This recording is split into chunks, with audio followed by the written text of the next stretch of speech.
Hello and welcome to a review that a lot of you have been requesting and a lot of you have been pestering me about for over a year now. This is Fallout 4 for PC, Xbox One, and PlayStation 4, specifically the PC version. This one is coming to you courtesy of El Muchacho Pigo. Thank you for that, it is greatly appreciated, even though I ended up really hating this game. Now at this point I'm sure a lot of you are instantly going to the comments going, of course DW hates this, he's biased. Now before you make yourself look like a complete idiot and start raging at me for that, I want you to understand a few things. First, yes, I couldn't stand Skyrim, but no, I didn't outright hate it. I just found it to be a terrible game. And I found it to be a terrible game for a wide variety of reasons, all of which were itemized in detail in my Skyrim review. This game, on the other hand, I went into with the following mindset. I know, first off, it's not going to be a Fallout game. Bethesda does not understand what Fallout really is. They never did. All they ever saw was brand recognition. It really does show in this game. I will get to that more later on. Second, it's Bethesda. They have a known reputation for releasing some of the buggiest messes of AAA games around. And not only that, but this was being developed on the same engine that Skyrim was developed on. It's a modified version, but it is still the same engine, which is basically the same engine they've been using since Oblivion, which was a buggy mess back then, let alone now. The more they throw in there, the buggier it gets. Skyrim was a very notable example of this because on my rig, it crashed every few minutes.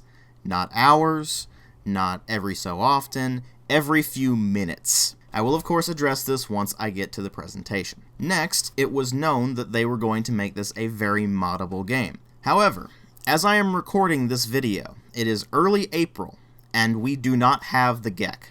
The GECK, of course, being the mod tool set that allows people to actually get in there and mess around with the maps and place things in the world and really mess around with the thing to mod it the way it's supposed to be modded. Right now, the mods all suffer from the same problem. They don't have access to the GECK, so they can't make everything work properly in-game. This will improve once we get access to the GECK. However, to address the people who are immediately going to say, of course, you need to mod the game for it to be good. This should not happen. A game should never require mods to actually work the way it should, nor should it require mods to even be acceptable, let alone good. It is absolutely disgusting to me that we have hit the point where some people find it perfectly acceptable for a game to be released in a pretty awful state, only to have modders basically fix the game for the developer. The developer should release a very high quality product to begin with, and then the modder should be able to take that and make it even better. But of course, Fallout 4 falls into the category of pretty much requiring mods to be anything resembling decent. In fact, I actually had to mod the game to get it to run at anything higher than 30 frames a second. I will of course elaborate on that in a moment as well. But the last thing I knew about Fallout 4 going into it, and the last thing that really influenced how I actually went into the game and started to look at it, was that people were reporting, even Bethesda fans were reporting, that it was somewhat of a disappointment. And basically everywhere you look, you see a couple of camps. On the one hand, you have the people who are basically trying to justify their purchase by saying they actually like the game, but unfortunately it has a bunch of issues. And then you have the group of people who just complain and complain and complain. By the end of my experiences playing Fallout 4, I found that neither of these camps really grasped the full nature of what Fallout 4 is. And that is what I am going to attempt to convey to you throughout the course of this review. I went through the entire game and let it speak for itself. I left no stone unturned. I tried every single element of gameplay. I completed the entire main storyline and explored pretty much every single location in the game. The faction quests I didn't do myself, I looked up in their entirety. The side quests I didn't do myself, I looked up in their entirety. I took copious notes as I was playing through this thing so I wouldn't forget to mention anything. Every single thing I am about to tell you about Fallout 4 is easily verified by simply hopping into the game and seeing it for yourself. So without further ado, I present to you my dissection of Fallout 4. A game by Bethesda Game Studios and published by Bethesda Softworks on my birthday of last year. Hell of a birthday present, Bethesda. let's get started. So let's go ahead and get things started with the presentation. Now, I should note that the early footage you're seeing in this review is all on the absolute maximum settings. After about an hour of gameplay, I actually had to turn the graphics settings down because the performance was becoming too unbearable. It should be noted that I am running this thing on an i7 4790K, 16 gigs of RAM, and a GTX 970. This is by no means a weak system. In fact, it's above the recommended specifications, and I actually could not keep this thing at a consistent 60 frames a second on the max settings. Moreover, I couldn't even keep it at a consistent 30 frames per second, because the engine is not optimized properly. There are two settings in particular that always will tank your frame rate with this game, no matter what your hardware is. Those are God rays and the shadow distance. Once I turned the shadow distance down from the highest setting to medium, and turned the God rays down from the highest setting to low, the frame rate managed to have a bit more consistency, and that consistency was right around 35 to 90 frames per second. It fluctuated wildly no matter what I was doing, and there were actually certain points of the game where it actually tanked down below 10 frames a second. I am not exaggerating this in the slightest. There were several points in the game where, for some baffling reason, I think it had something to do with the physics glitching out, but regardless of the actual reason, the frame rate tanked down below 10 frames a second. In fact, at times it even tanked below 5 frames a second. This clip I'm showing you right now, full disclaimer, I actually had to turn on God mode to capture this clip because it was basically impossible for me to play at that point. But you will notice that there is a counter at the top left of the screen that shows the actual frame rate I was getting. And before you start claiming that it's because of the recording software, it wasn't. I was using Shadowplay for this, which actually does not really affect your frame rate. If it does, it is by 1 or 2 frames a second. It is negligible. But even when it's not having massive frame rate problems, it has other issues with regards to the presentation as well. As I mentioned, I had to mod the game to get it to run beyond 30 frames a second. When I actually started the game up and set everything to ultra, it ended up locking the frame rate at 30 for some baffling reason, which appears to have something to do with VSync. Which of course doesn't make any sense because my monitor is a 144Hz monitor, so if anything my frame rate cap should have been 144. But even then, with the VSync on, it wasn't a smooth 30 frames a second, it was glitching all over the place, and I actually had to go and look up a configurator so that I could both fix the VSync problem and fix the low FOV that this game has. It's not the absolute lowest I have ever seen, but it actually was causing me problems, specifically a bit of nausea. But here's the thing, when I removed VSync and it started running at 60 frames a second and higher, I was introduced to the issue that the lockpicking minigame is actually tied to your frame rate. So I would go to open a lock only to find that the frame rate for the lockpicking minigame is actually in the thousands, and thus it was sped up to a ludicrous degree. So yes, turning off VSync, which you have to do through editing INI files, by the way, there is no option for it in-game at all, actually kind of breaks the game. And once you get past that, the engine does actually have numerous glitches that you'll run into with regards to corpses not displaying properly or getting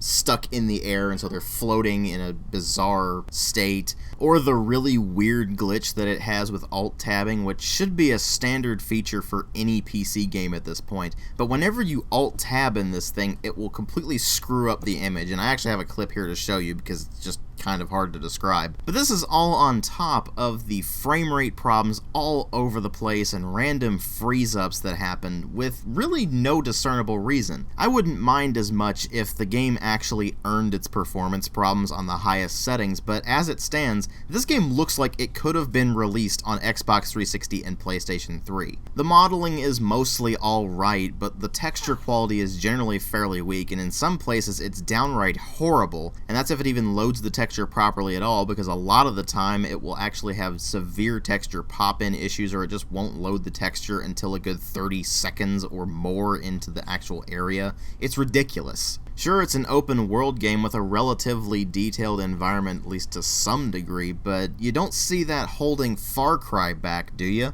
But even once you get past the environments and their fairly lackluster presentation, what you end up finding is that the one thing you're going to be running into all the time, the characters, don't really look very good at all. Sure, they look a bit better than Skyrim, but that's not really saying much. They still have this kind of plasticky texture where they shine a bit too much, or they just end up looking fake. But what really gets me with the characters is the lip sync, which ranges from somewhat on point to not even close. I could have handled myself. Oh, I saw how you handle yourself, froze on the spot like a deer in headlights. If it weren't for me, you would have been cut up like a paper doll. And the vast majority of the time, it's the latter. But I will give credit where credit is due. They did at least improve the color palette over their previous two games. It actually does have color in it, and it does have a fairly decent amount of it, even though what you're dealing with here is a post-apocalyptic wasteland. So at the very least, they realized that mistake, and they also improved their animations to some degree. They no longer look completely terrible. Instead, they managed competence in that regard. They don't look particularly great, but they suffice, and they don't look bad either. So kudos to Bethesda for at least improving the color scheme and the quality of the animations, except for the lip syncing. But then we get to the sound design, and that's where things get really Bethesda, as I would like to call it. I tend to refer to it as Bethesda syndrome, where the music might be pretty solid, but the sound effects and the voice acting tend to suffer a lot, particularly the voice acting, because you're hearing the same 5 voices repeated over and over and over again. Pretty much everyone in the Wasteland is going to have one of 5 or so voices, and then they all end up bleeding together. In fact, the vast majority of characters in this game at all are completely indistinguishable from one another, both in the fact that their voices are the same and in the fact that most of them are just generic NPCs. But I'll explain a bit more of that when I get later on into the video. For now, just know that the voice acting is competent at best, although the only real standouts are Codsworth, just because he has the delightful British accent that's, haha, isn't that so funny, he has an accent. Still here. Surely you don't think a little radiation could deter the pride of General Atomics International? But you seem the worse for wear. Best not let the hubby see you in that state, huh? Where is... And then Valentine has that whole hard-boiled detective throwback thing going on, so at least he stands out for that. Well, so much for Skinny Malone. Think he's lighter or heavier with all those holes in him? And the bullets probably added. But everyone else is what I would categorize as just fairly normal. They're bland and uninteresting and don't really have much personality of their own. Though a lot of that does come from the writing rather than the actual voice acting, but the voice acting certainly doesn't help. But there is one really glaring omission. Ron Perlman does not do the voiceover for the intro. For some utterly baffling reason, Bethesda thought it would be a good idea to have the male protagonist voice that instead.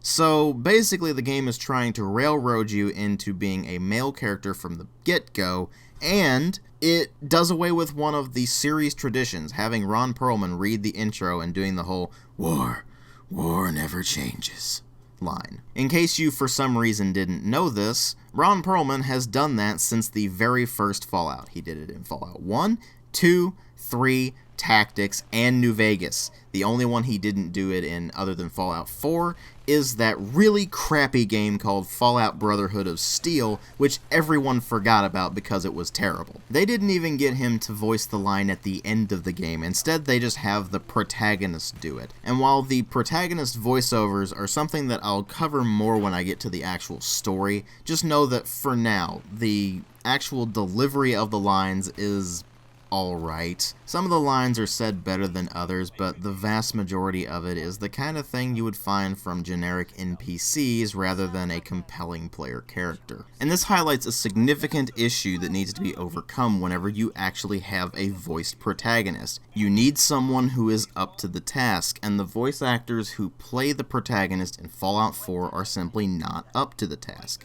Let's face it, there's a reason that so many people play FemShep in the Mass Effect series. Jennifer Hale did a fantastic job there. That sort of thing does not happen with Fallout 4's protagonists. Instead, they actually come across as pretty much the same NPCs you're interacting with on a regular basis, which in turn makes it very difficult to get attached to your character to begin with. but a bit more on the voice protagonist later. For now, let's turn our attention to the rest of the sound design, namely the music and the sound effects, with the music being a combination of various licensed tracks, most of which are from the 40s actually, so there's a lot of big band stuff here, and a lot of it is reused from Fallout 3 and New Vegas as well. But the new tracks don't even do a whole lot to spice things up, so it ends up feeling like a complete rehash at best.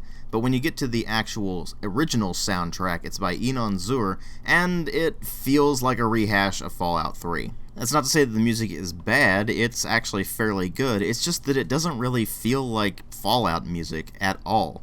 Mark Morgan put together a very, very distinct soundtrack for Fallout 1 and 2, and there was even a pretty distinct soundtrack in Fallout Tactics. And Obsidian was actually pretty careful to acknowledge this by actually including some of the music from Fallout 1 and 2 when they made New Vegas, while of course giving that game its own feel as well. But when you get to this, it's really more of a basic fantasy game soundtrack. And again, it's not bad music, it just isn't Fallout. And Fallout 3 suffered from the same problem. You had less of an issue when it came to Fallout New Vegas because they tried to make it sound its own thing, but here it doesn't even sound post-apocalyptic. Then you move on to the sound effects and things are kind of all over the place. On the one hand, some of the weapon sounds are alright, they're not particularly beefy, but some of them are better than others. And then there are the ones that should sound great, like the 44 Magnum that you can get, and it sounds like this.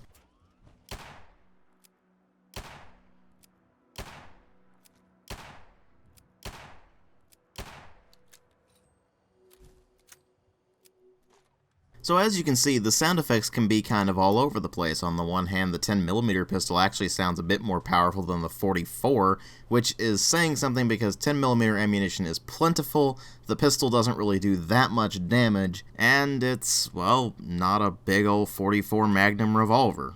Luckily, the explosion sounds are a bit more consistent in that regard, with the grenades and mines having a relatively weak explosion sound, but not so weak that it sounds pathetic, while the Fat Man and other miniature nuclear explosions end up sounding actually pretty cool.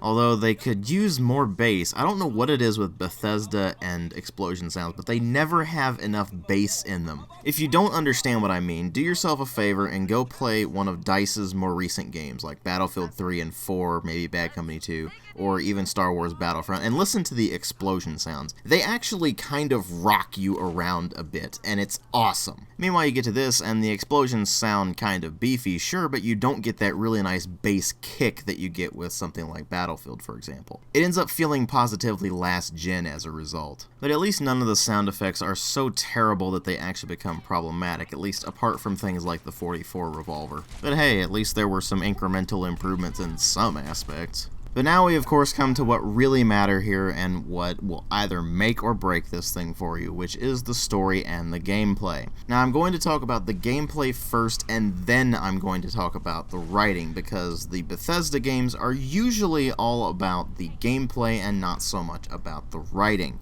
Now please note that there will be spoilers in both the gameplay and the story segments, but I will get way more into the spoiler territory in the story and general writing aspects, because that's where I really do have to delve into spoiler territory just so you can get a better idea of why I actually hate this game. Now of course there will be some overlap when I talk about the dialogue systems and the quest systems, but that will get more toward the end of the gameplay section. The gameplay itself is straight up first-person shooter.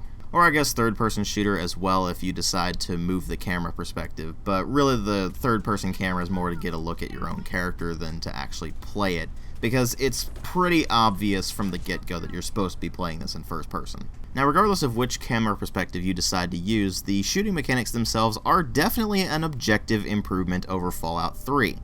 That's not saying much. It's not hard to be a better first-person shooter than Fallout 3 because Fallout 3's shooting mechanics were downright terrible. In Fallout 3, the damage you did was tied almost exclusively to your skill in a particular weapon. So for example, if you had a lot of points into energy weapons, then your laser and plasma weapons would do a lot more damage. In this, it's more about what upgrades you have on your weapons as well as what perks you have, because the perks give you damage bonuses based on the various weapon types and things like that, and the weapon attachments just improve the weapon in general. Now, I'll talk more about the weapon attachments in a moment, but you may be going, wait, DW, you didn't mention skills. That's right.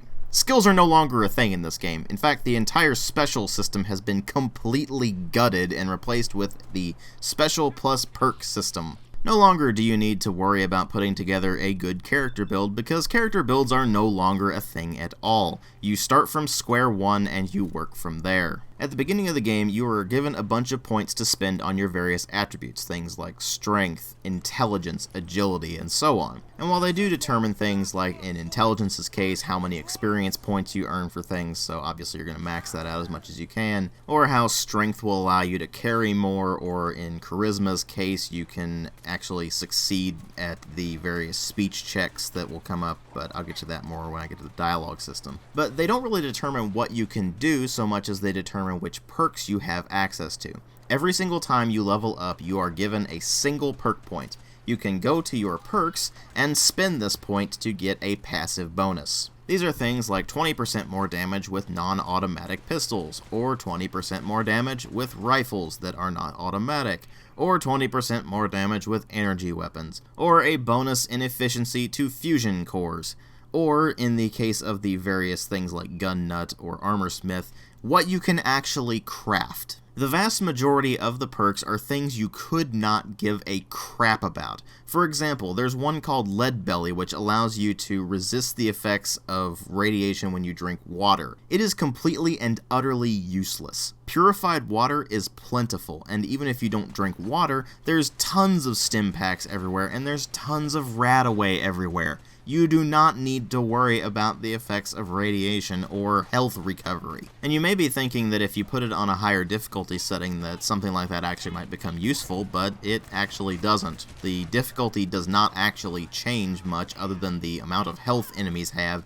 and the amount of damage they do to you. And this brings up the major flaw in the combat system itself. In a first-person shooter, the FPS mechanics need to be satisfying. What does that mean? It means your weapons feel like they actually have an amount of power behind them. It means that every weapon has its own specific uses and its own specific situations. It means strong weapon variety and a definite progression. What you get in Fallout 4 is a jumbled mess. You start with a baton and a 10mm pistol, pretty standard fare for Fallout, and then you get to the first town, Concord. It's very early in the game, about an hour in, and immediately you are given access to a minigun, power armor, and laser weapons. Specifically, you are given access to T-45 power armor, a minigun with very limited ammo that you're supposed to use on the Deathclaw encounter that they throw at you at the very beginning of the game, and you're also given a laser musket, which is just a thing they made up for this particular game, where it's a hand-crank laser rifle. Right off the bat, the progression is completely off-kilter. And throughout the video, you are going to be noticing a lot of clips where I'm using the same handful of weapons over and over and over again, many of which are straight-up replacements for things I had before. For example, you start out and you're finding a lot of pipe guns, all of which use 38 ammunition. By the end of the game, I was rolling in 38 ammunition to the point where I had something like 5,000 to 6,000 rounds, and I never used it because I never had to. The game gives you access to tons of 10mm ammunition early on, so you don't need to use the 38 stuff. It gives you access to plenty of 308, which is basically your rifle caliber throughout the vast majority of the game, so you don't need to worry about that. And it gives you access to 45 ammo fairly early on, which allows you to basically completely forego 38 entirely, and thus basically kick an entire weapon class, the pipe weapons, to the curb. And even within those, you're getting a lot of things really off-kilter. For example, 308 ammo is used in hunting rifles and combat rifles, and nothing else. And you actually have to upgrade the combat rifles to 308. They start at 45, which doesn't make any sense whatsoever. 45 in this game is explicitly a pistol caliber. Why are rifles using it? More importantly, why is every single long arm in this game, whether it be a rifle or a shotgun, sawed off?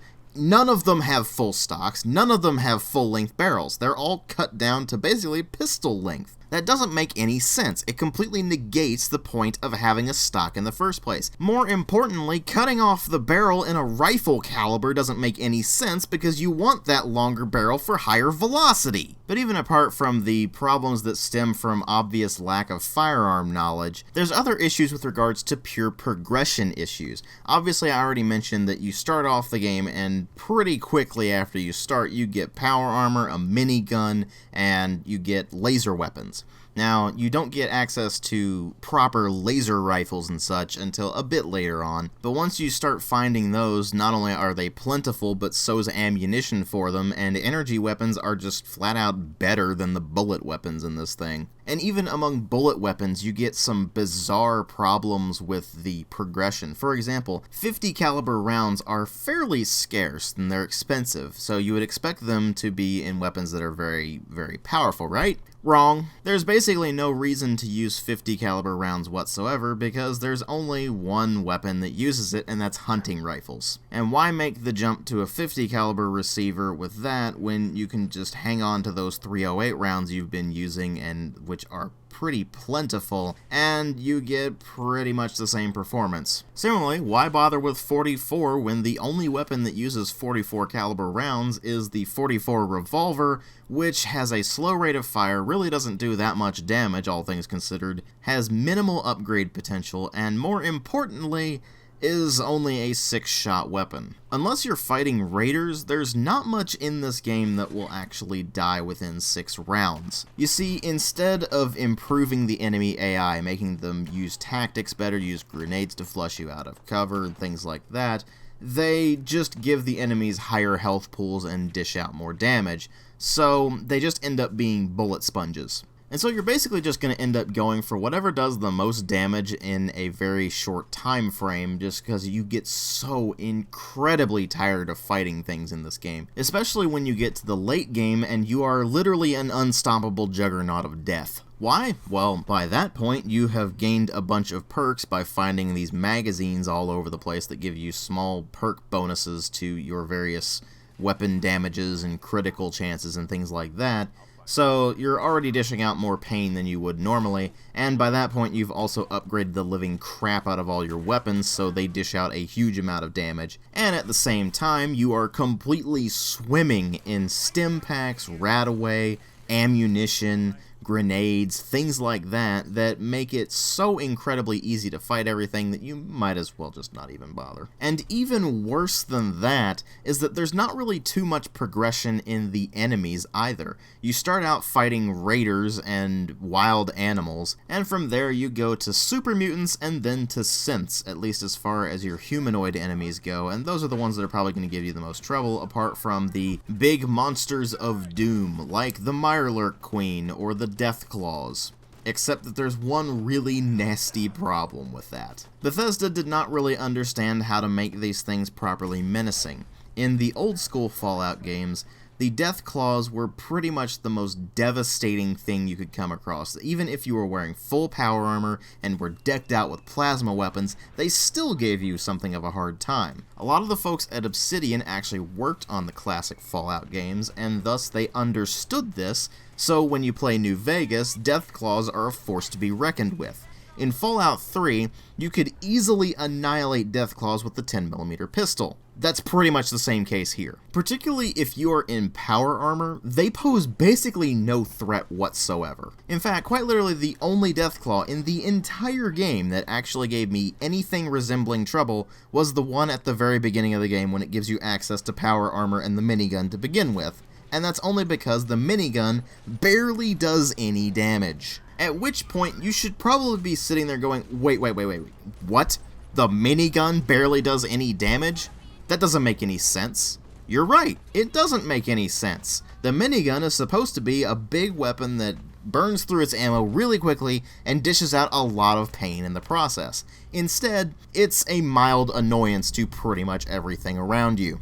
Eventually, I gave up completely on the minigun and focused entirely on the combat shotgun, combat rifle, my laser musket, which by the time I was level 15 was so incredibly broken that it could one or two shot super mutants, and even on the more powerful enemies, the legendary enemies that it throws at you and such like that, it would only take maybe 4 or 5 shots to bring them down. It wasn't until I was level 45 that I actually found something that completely replaced the laser musket. You want to know what that was? The laser Gatling. In fact, by the time I got plasma weapons, I didn't care because I had my laser Gatling and I had way too many fusion cores. You see, fusion cores are what the Gatling laser uses as ammo, and they're also what power your power armor, and the game throws them at you like candy. So the weapon progression is completely borked right from the beginning of the game, and it never gets unborked. And with the enemies all just being bullet sponges beyond belief, the combat itself just ends up grinding itself to a screeching halt all the time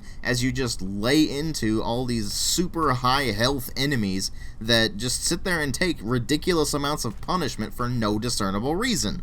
I mean, it got to the point where I was fighting enemies that could actually survive Fat Man shots to the face. Because apparently that ghoul over there is so incredibly badass, it can take a nuke to the face and be perfectly fine. Because that makes sense. You know what else makes sense? Giving you plenty of ammunition for the Fat Man in the first place. That should be a weapon of last resort that you use only against the most powerful enemies, and yet they give you enough ammunition for it that you can use it fairly liberally. I mean, you can't use it all the time because they don't give you quite that much ammunition. But if you just say, you know what, screw it, I'm bored, and you whip that thing out, you've got enough ammunition to mess around with that for a while. It's like the game is trying to be a power fantasy but doesn't really understand how to do it. And nowhere is this more evident than the changes they made to power armor. You see, in previous games, it was basically just the highest tier suit of armor. But in this, it's actually an armored exoskeleton that you hop into like it's an actual vehicle, as opposed to just a suit of armor. And you have individual armor pieces on this exoskeleton that you can customize and improve over time.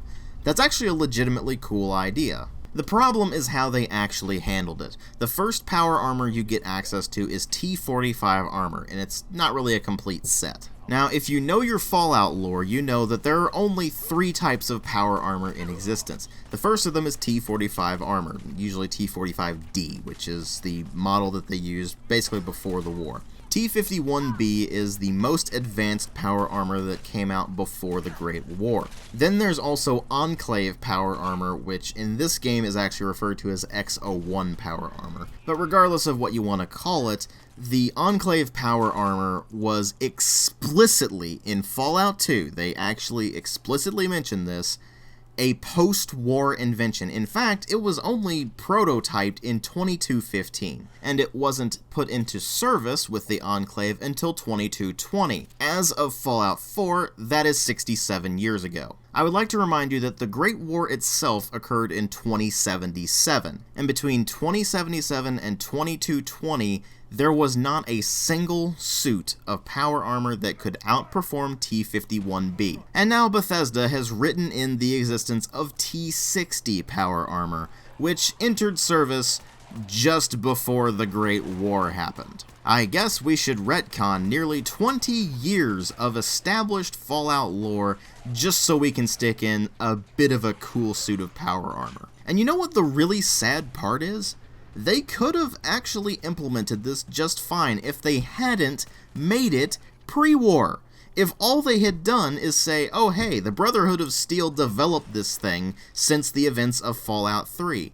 Okay, I could actually believe that. The Brotherhood is one of the only factions in the entirety of the world at this point that seems to have a good amount of resources, and more importantly, a good amount of understanding of technology. They could probably pull off a suit of power armor that was at least slightly better than T-51B and call it T-60. But no, it's gotta be pre-war, and you know what's even better than that? The X-01 power armor, which in this game is explicitly Enclave power armor as you see it in Fallout 2, is also pre-war. Again, I guess let's retcon nearly 20 years of lore so that instead of being manufactured in 2220 and being developed in 2215, this exact suit of armor was being developed in the days just before the Great War happened, apparently. More importantly, let's talk about the microfusion pack that was in T-51B power armor. It was explicitly written in the lore to last nearly 1,000 years. And yet, in Fallout 4, they now use fusion cores, which are just a thing that Bethesda made up, and they can basically last a few minutes on a single fusion core.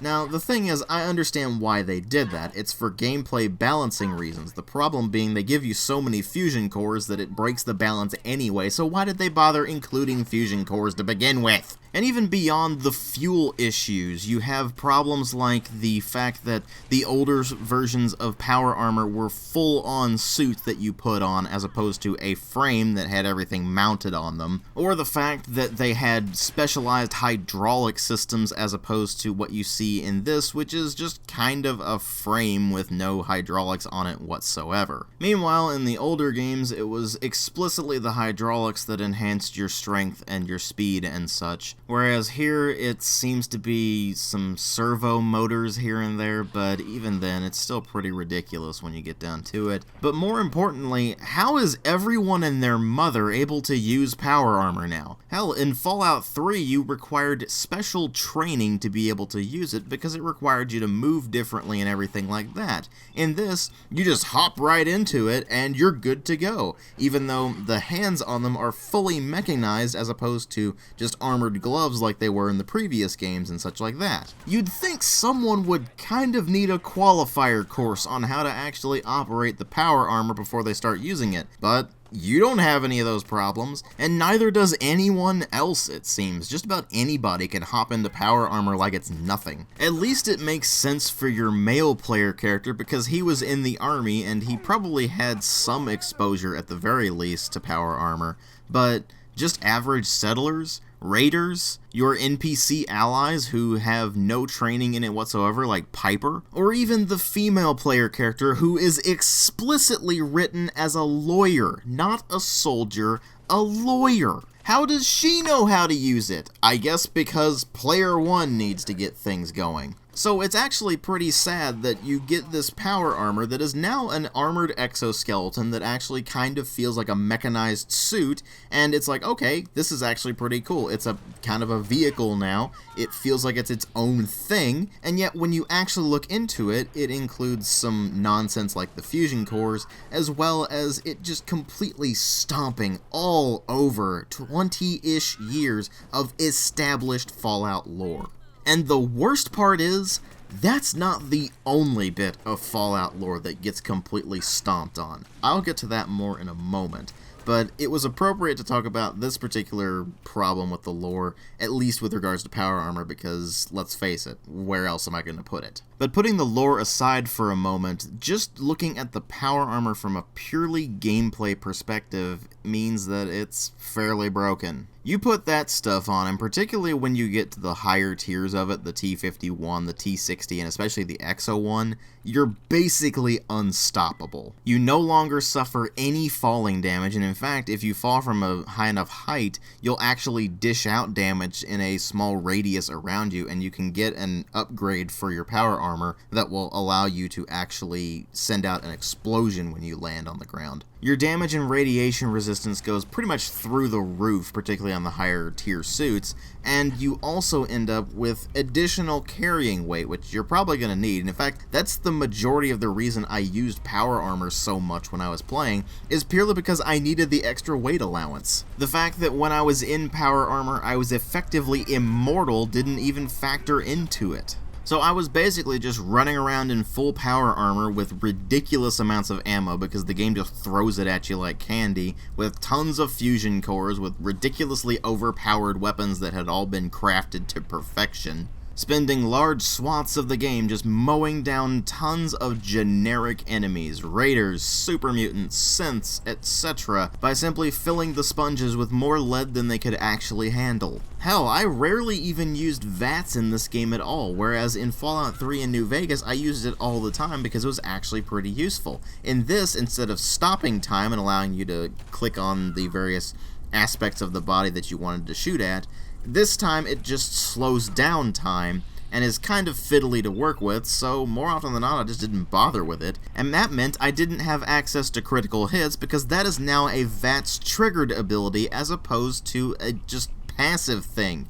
where you get lucky on the dice roll and then a critical happens. Now it has a meter that charges up as you use VATS, and eventually it'll fill that meter up and you can execute a critical shot. But the thing is that VATS is so useless now because it only slows down time and it doesn't give you any real significant advantages to using it over just basically running around and shooting stuff, that you're never going to use critical strikes. Why bother when you can exploit the enemy's ridiculously dumb AI to run right up in their face and blast them to bits before they even know what's going on? Or even better, using the incredibly broken stealth mechanics where I wasn't even geared up to be stealthy, and even then I was still one-shotting things because of the stealth damage bonus you get. In fact, the most trouble I had related to combat at all is the size of the weapons on screen. They're kind of gigantic. Especially the Institute weapons. Those things are enormous on screen. It just makes it harder to see what you're doing and gets on your nerves. So while the weapon handling ends up being improved over Fallout 3 and New Vegas, it ultimately doesn't matter because everything else just conspires to make the combat an awful experience. And you may be wondering why I dwell so much on this. It's partly because combat is one of the two biggest things you're going to be doing in this game. You're going to be fighting things, and you're going to be fiddling around with the crafting and settlement systems. Now, the settlement and crafting systems are brand new to Fallout 4 and even brand new to pretty much everything that Bethesda has ever done. You're introduced to this shortly after the beginning of the Minutemen quest line, and you find that it soon permeates a large swath of the game. In fact, the vast majority of Minutemen quests are actually related entirely to the settlement system rather than anything else. And eventually you hit the point where you've run out of unique Minutemen quests, and you've actually run out of unique quests at all, and Preston and the Minutemen just keep giving you the same few quests repeated over and over and over again with a different location. And it's one of those things that is so annoying about the game that it's pretty much become a meme. But then when you delve into the settlement mechanic itself, you find that you are basically given free reign to build various structures as well as furniture and set up stores and resources and such for a settlement to thrive. So you need to make sure they have water, you need to make sure they have food, and of course they have beds. There's also resources for defense, happiness, and people. Now the people is just the number of settlers you actually have in that particular settlement, whereas the happiness level is raised based on various amenities all over the settlement, like stores, for example, as well as, of course, whether or not they have adequate amounts of food, water, and beds. But the thing is that happiness itself really isn't that important, as long as you don't go too low where the settlement will get so unhappy that you lose control of it. You're pretty much fine, because the only thing it really does is increase productivity, which doesn't really do a whole lot. The last bit that measures into happiness as well, but it's more important for the settlement to not actually run into those ridiculously annoying randomly generated quests, is the measure of the settlement's defense, which is raised by putting down turrets or traps or guard posts and then having a settler actually man the guard posts. These will also help you out if you happen to be there when a settlement actually gets attacked, and you can sit there and let the enemies run right into the traps because the enemy AI is incredibly dumb, or you can let the turrets just mow them down or things like that. Now, along with all of this and factoring into the actual defensive part of things, because some of the turrets actually require power to use, you can build generators of various output levels in order to actually be able to power the various things in your settlement, whether that be things like turrets that actually require fire, like the laser turrets, for example,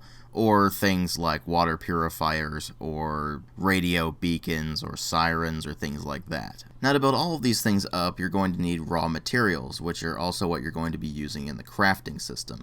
This means you need to go around scrapping pretty much everything you come across in the actual settlement, as well as going and finding all the junk you possibly can and just bringing it back to a settlement to actually scrap for parts later. So finally, there actually is a use for all that random crap you find all over the place, but now it's actually mandatory more than anything else, because you're going to be needing these things more for the crafting than for the settlements. You see, the settlement system itself is rather finicky. Sometimes the item placement doesn't work very well. For example, if you're trying to build a structure, a lot of the times it'll actually be floating because the ground was uneven, so it couldn't actually sit straight. A lot of the times the actual buildings will not snap together properly. It actually gets really annoying to deal with. And the settlements themselves are so incredibly basic in terms of both their simulation and the actual management of them that they get incredibly tedious and boring incredibly quickly. For a mechanic like that to work, it has to have depth, and what they did instead was basically port their iOS game Fallout Shelter to the actual Fallout 4, just without the monetization aspects and without, oddly enough, the personality that Fallout Shelter has. Perhaps a decent idea in theory, but unfortunately the execution just wasn't particularly good. So what ends up happening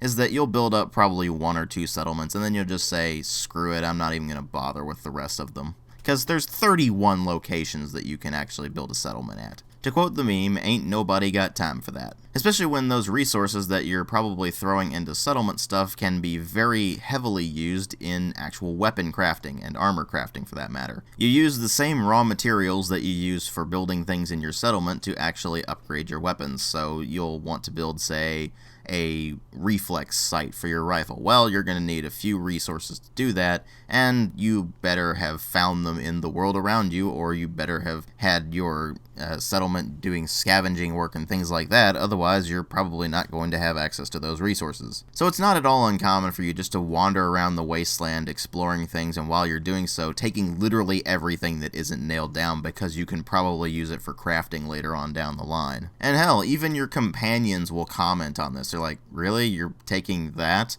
Yeah, it has this material I need so I can build this recon site. And when you actually do delve into the crafting itself, you're going to find that your options very early on are very limited because everything is locked behind perks. You see, you have the gun nut, armorsmith, weaponsmith, and science perks that are going to really determine what you can actually build. And that's actually quite literally all those perks do. They just block off certain things for crafting. So if you don't have, say, level 4 of the gun nut perk, you can't get the best weapon attachments for your various weapons. Or you might not be able to get weapon attachments that are available at a lower level of the perk, but you can't get them on this one particular weapon because it's a late game weapon. And sometimes you might need science and gun nut together to actually be able to get a particular weapon attachment, although in that case it's an energy weapon because the science and gun nut perks only apply in unison to the higher tech stuff. So with laser rifles or plasma rifles or whatever, you're going to be using both of those a lot, and with the higher grade sights, for example, the recon sights, you're actually going to need both of them as well. Meanwhile, you go over to the armor front and you can actually produce various upgrades for your armor, whether it be just how it's lined or what the construction is, as well as the various things that you can make for your power armor. The weaponsmith perk comes in when you're talking about melee weapons as well as your arm components for your power armor. And that's it. But the real question is, why? Why are so many things blocked off by perks, and more importantly, why are those perks blocked off to specific levels? You have to be level 39, for example, to get gun nut level 4. Why level 39? I would guess it's a vague attempt at balancing things out, except that it doesn't really balance things out very well. You see, the only levels that are really going to matter with the gun nut perk as well as the armorer perk are really up to about rank 2 or 3 at best. And once you get to the level 4, it's really more of a luxury than anything else. Because by that point, you're basically the unstoppable juggernaut of death.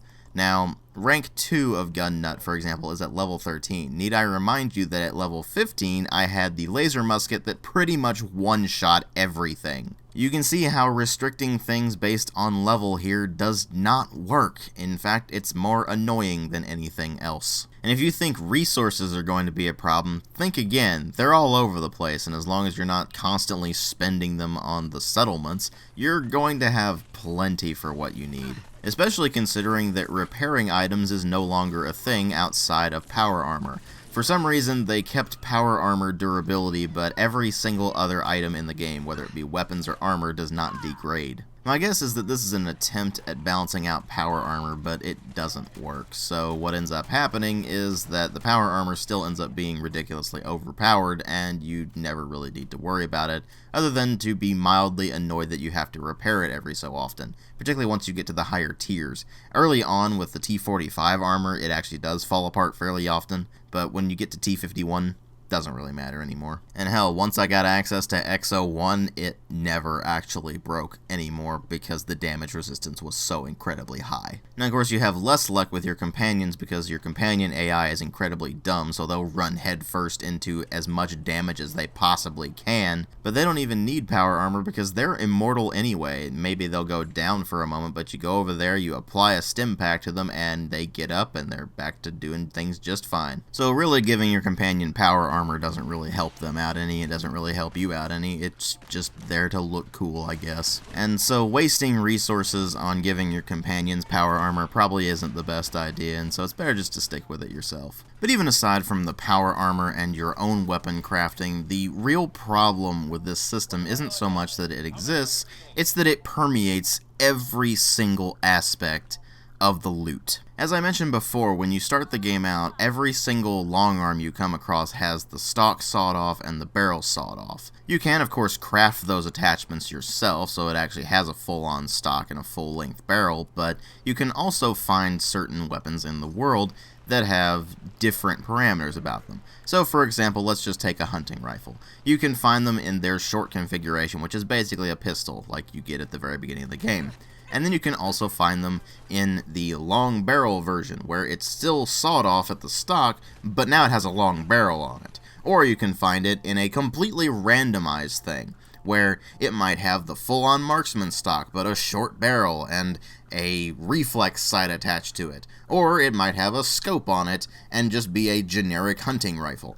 It could be any number of things. But while this does mean that you're going to be running into a lot of weapons that have kind of cool sounding names because they're generated at random based on the parts, so you might have something like, say, the Hardened Suppressed Tactical 10mm pistol or something along those lines. Regardless, you're going to find tons of these weird combinations of attachments and weapons and such all over the place as you progress through the game, and eventually it just gets to the point where you start leaving everything behind because there's no reason to keep it. I mean, really, why bother with something like, say, a short tactical hunting rifle or something along those lines when you already have your own customized the way you like it?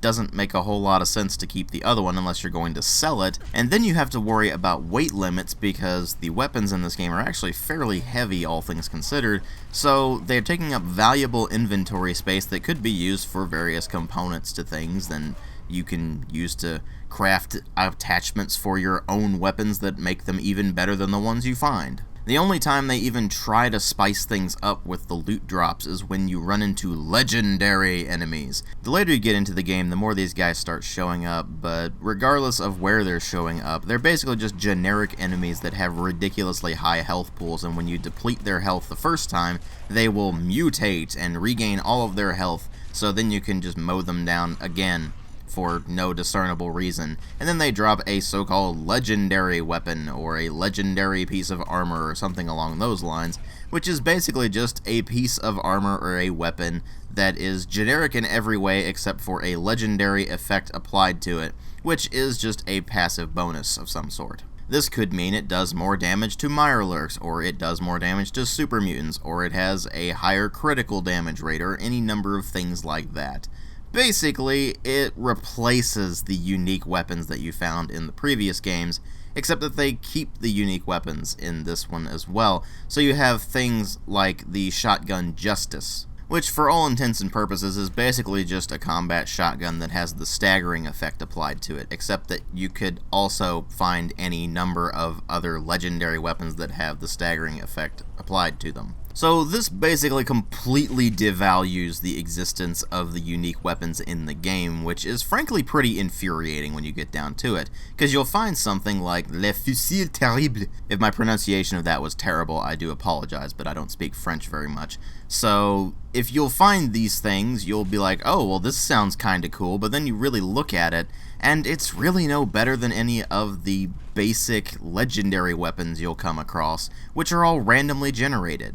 So there's nothing to really make these weapons feel unique, except in the case of something like, say, the Deliverer pistol, which is really a 10mm pistol that just looks like a Walther PPK. And while the unique weapons may have statistical differences from the standard weapons, generally speaking, it's not really enough to justify going from one to the other. And then when you get to the armor and clothing system, you have pretty much the same issue applying, where the legendary effects apply to certain bits of armor, which then are worn over your clothing, but this is only if you're not wearing an outfit, which takes the place of both clothing and armor slots, because they decided to have a dual layer system where there's clothing underneath and then armor on top of that, but the outfits are both clothing and armor at the same time, while the clothing is just by itself and there's really not that many options, and the armor is in bits and pieces. So you might have a legendary right armor piece, so it's your, say, right leg. So now you've got a legendary right leg armor piece. Well, the rest of your armor is not, so you, I guess, need to go find more legendary stuff to make it a complete set. It's pretty obnoxious when you really get down to it. I just ended up eventually getting a full suit of heavy combat armor and wearing that on top of my road leathers, and just saying, okay, well, I'm just going to customize all my combat armor to be as good as I can possibly get it, and that's exactly what I did. Not that it mattered by that point, but I had just gotten fed up with the armor system. Once again, a decent idea. Layered armor is perfectly fine to have. In fact, they had it as far back as Morrowind, and they just ended up getting rid of it once they went to Oblivion, Fallout 3, and Skyrim, and now they try to bring it back only to make it really just not work all that well. So that's of course extremely disappointing, but when you really get down to it, the problem with the loot isn't just that it's randomized, it's that it's randomized in a bad way. More often than not, you're going to be finding your loot off the corpses of enemies you slay, and it's just stuff that you'll pick through and be like, okay, well, I want this, I want that, and I don't want any of the rest of this crap. But where it gets really problematic is when you're out exploring, which is one of the biggest selling points of every single Bethesda game: exploration. Going all over the place and trying to find unique locations with cool stories attached to them, and where there's the possibility of pretty cool loot inside. But in Fallout 4, you would go to those locations only to find that not only is there basically nothing there, but they might have, instead of really cool armor or really cool weapons, a magazine or a bobblehead, both of which apply lesser perks that give you small increases in efficiency, like plus 5% energy damage or something along those lines. It is basically impossible to get excited about finding something like that. But what gets even worse is when you go into an area that logically should have really cool loot and really cool areas to explore, and find that it's basically pointless. To give you a prime example, you go into the glowing sea at one particular point of the story. You can always go over there, but you're supposed to go over there for one particular point in the story, so that's when I went over there. I was around level 30 or so at that point, and I was running into these ridiculously mutated bugs, huge rad scorpions, many of which were legendaries, tons of ghouls, and a ton of death claws, oddly enough. And so this is an area where you would expect there to be awesome loot, unique weapons and armor, maybe the elusive XO1 power armor, which I did manage to find in one location. But one particular spot was really standing out to me, and that was the decayed reactor site, home of an alpha deathclaw, something that should be ridiculously hard to kill. And not only is it ridiculously easy to kill, but when you actually explore the area to find the loot, the only thing that is there is a randomly generated gamma gun. Not even a unique gamma gun. A randomly generated gamma gun. I never found a need to use gamma guns the entire game because I had other weapons that were considerably better than it. In fact, I was downright amazed when I managed to find the incomplete set of X01 power armor that I did when I was wandering around the glowing sea looking into all the various locations. I was like, holy crap, some loot that doesn't suck horribly? This has to be a complete fluke. And you know what the best part is? I actually looked that area up later on, and I found out that it was a fluke. The armor there is randomly generated. What is the point of exploring all of these areas and trying to find things that are unique if every single bit of the loot is randomly generated? Right there, you are killing one of the two major reasons people actually explore things in Bethesda games. The first of them is the loot. The second is that they're actually looking for things that are interesting. And the vast majority of locations in this game are not interesting. They're all overrun by super mutants or rogue robots or feral ghouls or raiders. And in some rare cases, they're overrun by synths. And you know what you get for clearing all of those out and exploring that location to your heart's content? Generic randomized loot, some completely uninteresting, hey, this is what was going on before the war happened stuff. Or, if you can't find any of that, then you might find stuff related to the people who occupied that at that particular moment, like the super mutants or the raiders, for example. Or, if you can't find any of that, you might find nothing at all. Like when you go over to the crashed vertibird in the glowing sea, there's literally nothing there other than the crashed vertibird. Which of course begs the question of why it's a location you can fast travel to if there's literally nothing there except vertibird wreckage. No monsters, no other characters, no containers, no loot of any kind. There's just nothing there. It's just a point on the map. And even the locations that do actually have things are mostly throwaway. Some locations that have a bunch of monsters in them that you slaughter and you get some generic loot. Whoop-de-doodle-doo. Was there a cool story there? Was there some mystery to be solved? No, not at all. It exists purely to have what is effectively a dungeon in the Fallout universe. In fact, the entire time I was exploring, there were only 3 interesting locations in the entire game. The first of them is the Cabot House, and it's interesting for a reason that I'll get to more later on. The second is the Sentinel site, which is in the far reaches of the glowing sea. The glowing sea itself should be something that's fairly interesting. It's a wildly irradiated landscape where there's these huge radiation storms, big pits of goo, horrible mutated creatures, all that sort of stuff. And everybody's just like, well, why the hell did this area get hit so hard during the Great War? And Sentinel Site explains it. And when you do manage to get there and you look around and you see what it is, you're like, oh, well, that's actually kind of interesting. I wonder if they do anything with it. Of course they don't. It's used as a throwaway location to explore or for you to go to during the Brotherhood of Steel quest lines.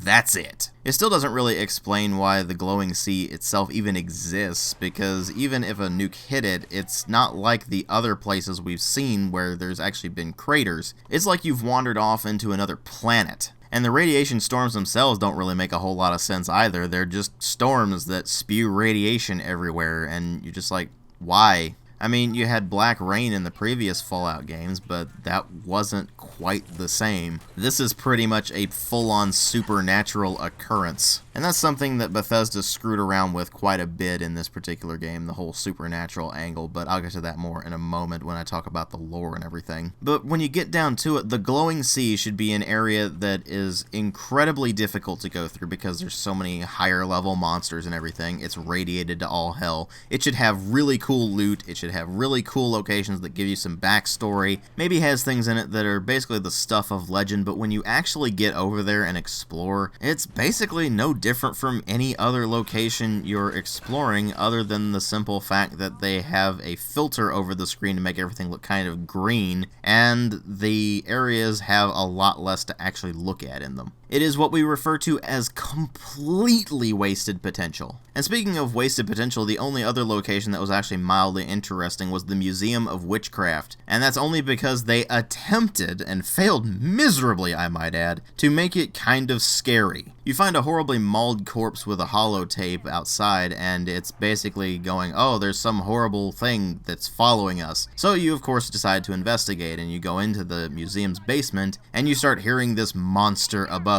And it's dark, and there's nothing around, and your companion is kind of weirded out by it, and you see mutilated corpses all over the place, and you hear the monster stomping above, and they're trying to get you with generic horror movie stings. You know, just them quickly hitting a few piano keys. That kind of generic horror sting. And then when you get up there, it confirms exactly what you knew it was from the begin with. It's a frickin' Deathclaw. Because of course it is. The only problem being that Deathclaws pose basically no threat to you, and by the time I went over there, I was around level 40 or so I was like, this is just pathetic. They could have done something kind of cool with this, but instead they made it a one-off side quest that has basically nothing to do with anything. And because the gameplay mechanics are so screwed up, they managed to make what should be a very menacing fight with a Deathclaw in close quarters actually pretty pathetic, because Deathclaws really aren't that hard to kill. They're not the nearly unstoppable killing machines that they were in previous Fallout games, except for Fallout 3, where they were complete pushovers. So that entire encounter ends up falling flat on its face. And the exploration in general just tends to fall flat on its face just because of the fact that there's never any actually interesting loot. There's never actually anything going on in those locations that actually catches your interest. It just ends up screaming lazy, almost utilitarian design. But utilitarianism would say that there's actually a reason for it other than simply the fact that it's lazy.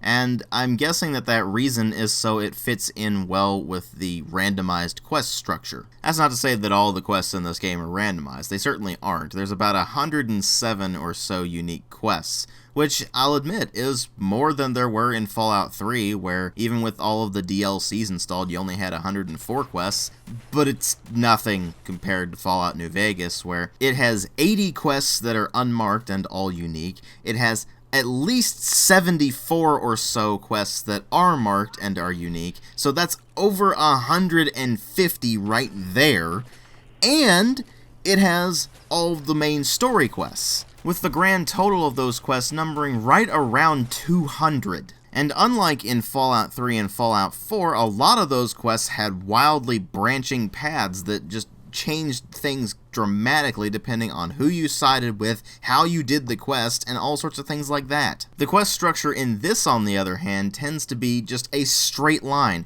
Go here, kill enemies, take item, come back, get reward. Done. Sometimes it's not even that. Sometimes it is quite literally just, okay, you need to go around this location and just talk to people and introduce yourself. Okay, done. Get reward. And I'd be willing to forgive the linearity of the quests if the things that you're doing were actually interesting, but the vast, vast majority of them are quite simply, go to dungeon, whack thing in face. But instead of it being a dungeon, and instead of whacking things in the face, you go to some ruined factory or something along those lines, and you mow down super mutants with a Gatling laser. And hell, some of the unique quests, the ones that are actually part of faction storylines and such, actually just have you going out and doing what I describe as menial bitch work. Oh hey, player 1, can you go grab all of these various resources just scattered in random locations all over the map? Okay, thanks. And even the quests that should have interesting choice and consequence elements actually don't. You may go into a quest that looks like it's going to be an interesting setup for moral drama, but when you actually go and do the quest, it's like, here, have these enemies to fight. In fact, the solution to pretty much everything in this game is just to fill it with lead. You're given a bunch of speech checks in certain dialogues, but almost all of them are quite simply to just get more bottle caps out of things, and not to actually resolve the situation peacefully. I only found maybe 3 or 4 situations in the entirety of my time messing around with this thing that actually allowed me to talk my way out of a situation. That's just not Fallout. Speech is something that is actually very important in the Fallout games, and when you get to Fallout 3 and Fallout 4, it's not. But when you get to Fallout 4 especially, it's almost like the developers had outright contempt for speech checks. Since there's no skills anymore and thus no speech skill, the speech checks themselves are based entirely on your charisma, and it's kind of a crapshoot as to whether or not they're actually going to succeed. By the end of the game, when I had my charisma completely maxed out, out, I never failed a speech check, but by that point there were so few of them that it didn't even matter. So I honestly can't tell whether it is simply a chance to succeed, or whether it's a straight up, if you do not have this explicit number of charisma, you cannot succeed this type of check. And the checks themselves don't even really tell you the information you need to actually be able to decide whether it's a good idea or not. The option in the dialogue will simply either be yellow, orange, or red, and that's it. You're like, what does that mean? I don't know. You had to look that up. And when you do so, you find that that basically just means easy, medium, and hard.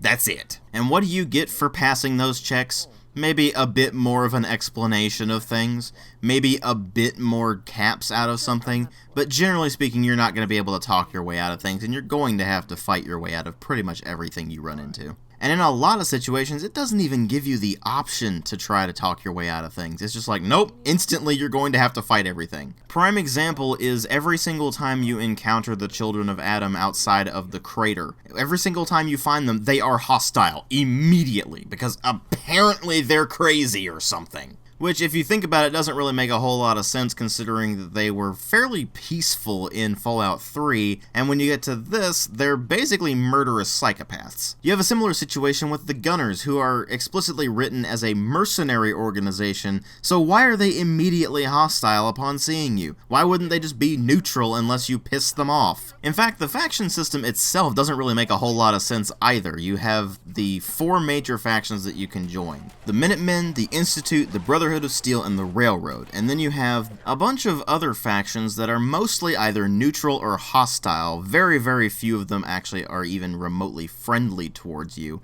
like, say, the Atom Cats. They're one of the very, very few friendly factions that you'll run into. And then, of course, all of the creatures are hostile to begin with, except for the Brahmin, anyway. But there are things about it that just don't really make a whole lot of sense, like being able to just waltz right into the Brotherhood of Steel's main base and just take everything that isn't nailed down even when you're not part of the Brotherhood of Steel, like you're seeing in this video clip here. I'm just waltzing around their base. Hell, they're even saying things like, this area is off limits, go away, and they're not getting mad at me for taking things, and nothing is marked as actually being owned, so it actually doesn't count as stealing it. It's really bizarre how they've handled things like that. And things get even weirder when you run into the Institute itself. There's a certain part of the story where you actually have to go to the Institute, and when you get there, they're like, oh, you're here, okay. Well, since we actually might want you as an asset, how about you just walk around, familiarize yourself with the place, get to know what people are up to here, and then you can decide later on whether or not you want to join us. The only problem with that being that if you do decide to wander around and explore the area like you've basically been told you're free to do, it actually technically counts as joining the Institute, which instantly fails every single bit of the Railroad stuff, and it makes you hostile to Virgil, who is another character who shows up at one particular point in the story. And it was really weird going back to him with this serum that he wanted me to get him, and having him attack me on sight without any explanation whatsoever. And at that point, I couldn't even tell whether it was because of the Institute thing, or the fact that I was wearing XO1 power armor, because there's a bug with that, to where if you're wearing XO1 power armor when you talk to him, he might actually turn hostile on you. For some reason. I mean, it's not like the specific type of power armor you have actually denotes which faction you're a part of. The Enclave is not in this game. Moreover, while you can actually get a paint job for your power armor that is styled after the Institute, it's not applied by default, and the Institute itself doesn't even use power armor. In fact, the only faction that does outright use power armor is the Brotherhood of Steel, and they all use T60 power armor. Wearing Raider power armor doesn't make you a Raider, so why does wearing XO1 power armor suddenly make you hostile to Virgil? It just doesn't make any sense, and I'm not entirely sure how they managed to screw up the faction flagging that way. But then again, Bethesda did manage to find a way, and I cannot believe they managed to do this, but they actually found a way to make a dialogue system that was worse than Mass Effect. Notice that I say system and not the writing, because in Mass Effect, the writing was what saved that dialogue system from its terribleness, where you had the dialogue wheel that basically told you pretty much nothing about the actual responses other than it was basically going to be an interrogative statement if you had things on the left, and if you had things on the right, those were your actual choices. Meanwhile, in Fallout 4, every single time you get a dialogue prompt, you get one of 4 options, and these correspond to your arrow keys for some reason. But anyway, you're basically given 3 responses and then one "would you like to know more?" Each of these is accompanied by text that gives you basically no indication whatsoever about what your character is actually going to say, only instead of it being like in Mass Effect, where at least you get a vague idea, in this one you don't even really get a vague idea. A typical dialogue segment will have the up option being an interrogative statement about something that they just said, and the only reason you even know that is because it has a question mark on the end of it. So it'll say something like, Brotherhood of Steel? And so you're like, oh, okay, that's the interrogative statement. And then your other 3 responses are going to be something like yes, no, and sarcastic. And more often than not, you're probably going to pick the sarcastic option because what that really means is, here, let me tell a really bad joke. And by really bad joke, I mean really bad, as in it's not delivered particularly well, and more importantly, it's just not funny. But the real problem with the dialogue is that you really don't have much choice in what your character is actually going to say. Not just from the fact that you can't really tell what they're going to say just from the dialogue options themselves, but mostly because you actually can't really say no to people. Oh, you'll have the option to say no, but it's not really no, it's hold on to that thought for a minute, I'll come back later. So to give you a prime example, whenever somebody is about to give you a quest, you can either accept it outright, accept it with some sarcasm, or you can just say no, which basically means, well, okay, but if you want to do it, it's still here for you,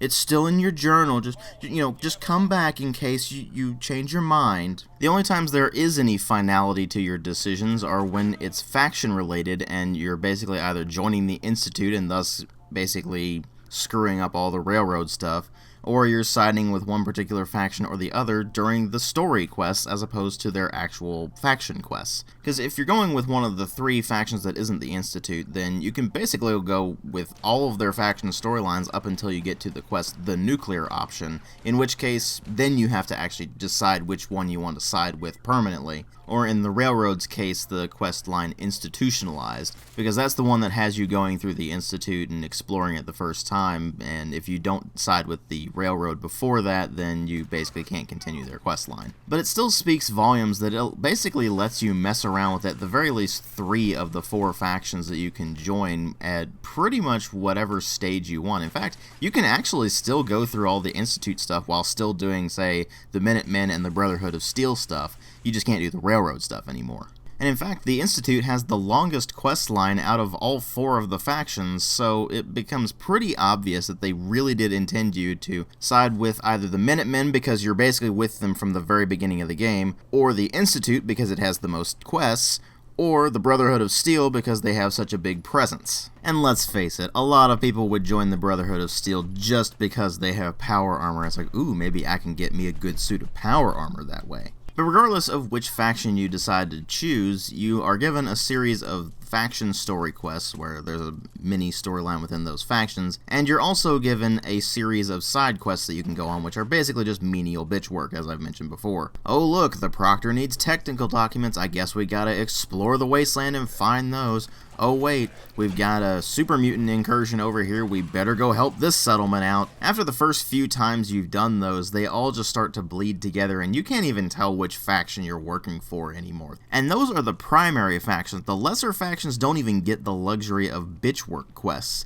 In the particular case of the Atom Cats, you basically get one quest that you have to go on, which is take this thing over to this farm and install it, then come back. And then once you get back, you have a bit of a firefight against some raiders, and then you're just buddy-buddy with them. And congratulations, now you have access to a bunch of power armor mods and things like that the Atom Cats sell. And the funny part is, after I went through that quest, I never went back there again, because there was no reason to. I had already decked out my power armor to a pretty ludicrous degree, and the only thing that remained at that point was to get my armorer perk up to level 4 so I could actually get the full Mark 6 armor that I was wanting to get. And even that was only for the sake of saying, hey, I actually have Mark 6 X01 power armor, because. But as wimpy as the faction system is, at least it's still a thing. The one thing they removed entirely from the game is the karma system. Sure, doing evil things and getting bad karma, or doing good things and getting good karma is kind of cheesy, but at least it meant in previous Fallout games there was actually some degree of moral decisions. You did bad things and it gave you bad karma, and you were generally considered a bad dude.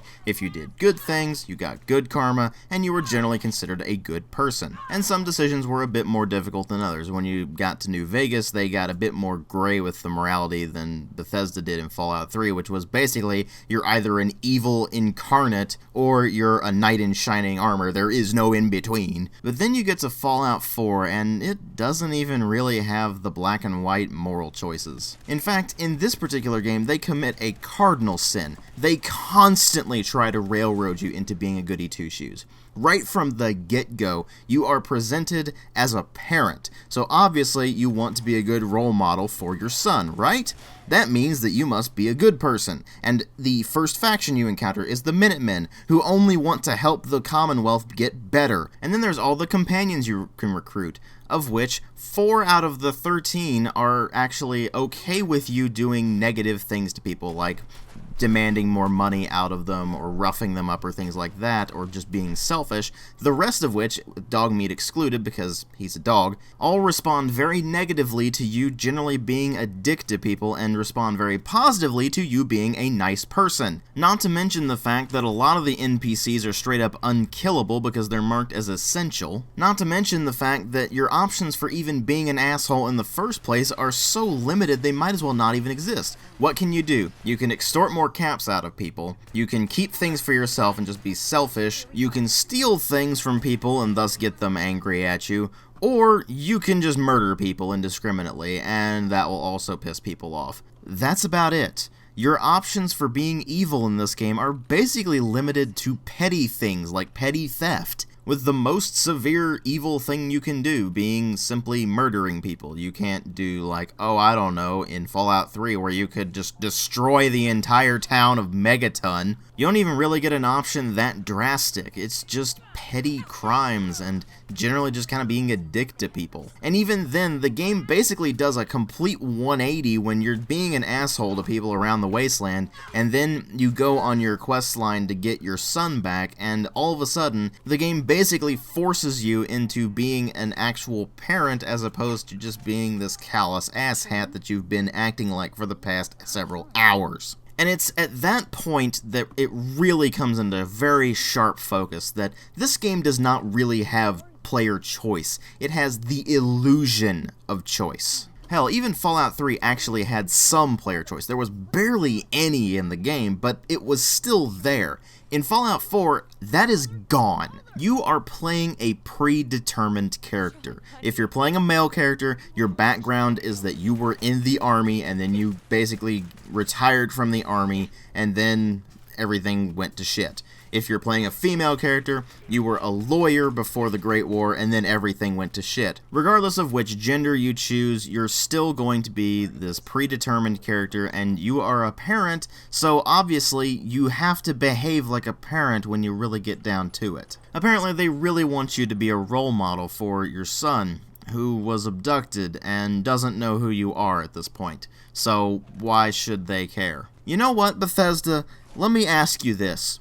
Why can't you just let us be our own characters? Why can't you just let us actually create a character of our own choosing and play that character? You know, like you did in all of your previous games except for Battlespire and Redguard. Are we supposed to bond with our characters and really make them our own because, oh, they're a parent and thus we should be able to sympathize with them? Are we supposed to be able to bond with our character by not being able to really make choices and see their consequences play out and shape our character as we continue through the game? Because you gave us this really cool face sculpting mechanic where at the very beginning of the game, when you're doing character creation, you can really sculpt that face to look the way you really want it to if you know what you're doing with it anyway. And so you'd think, oh, they're trying to make it a bit more immersive and make us really get more attached to our character. But then they basically say, oh, by the way, this character that you want to create yourself, well, too bad. You're playing by our rules now, so here's your predetermined role. Just kind of mess around with that a little bit. Not only is that completely anathema to Fallout, but it's completely anathema to Bethesda's own philosophy. Going back all the way to their early days with Elder Scrolls Arena and Daggerfall, they have always been about player freedom. The freedom to build a character of your own choosing and play that character basically the way you want to play it. Now, with Fallout 4, they're like, you see this world, you can wander around in it, you can sculpt the settlements to your pleasure, but what you can't do is play a character that we don't want you to play. And while I do understand the two major reasons for that are, A, your character is a parent, so obviously they want you to behave like one, and B, they have a voiced protagonist now, so they're very limited on the dialogue options to begin with to cut down on costs. It is just so incredibly jarring to have this sudden realization in the middle of playing that you don't really have any true control over your own character. And the worst part is, it's not even like it was a monumental task for them to actually be able to do this, like nobody had done it before them. BioWare's been doing it for years, namely with the Mass Effect series and with the newer entries in the Dragon Age series. Here's the thing about why it works in Mass Effect and Dragon Age and not in something like Fallout 4.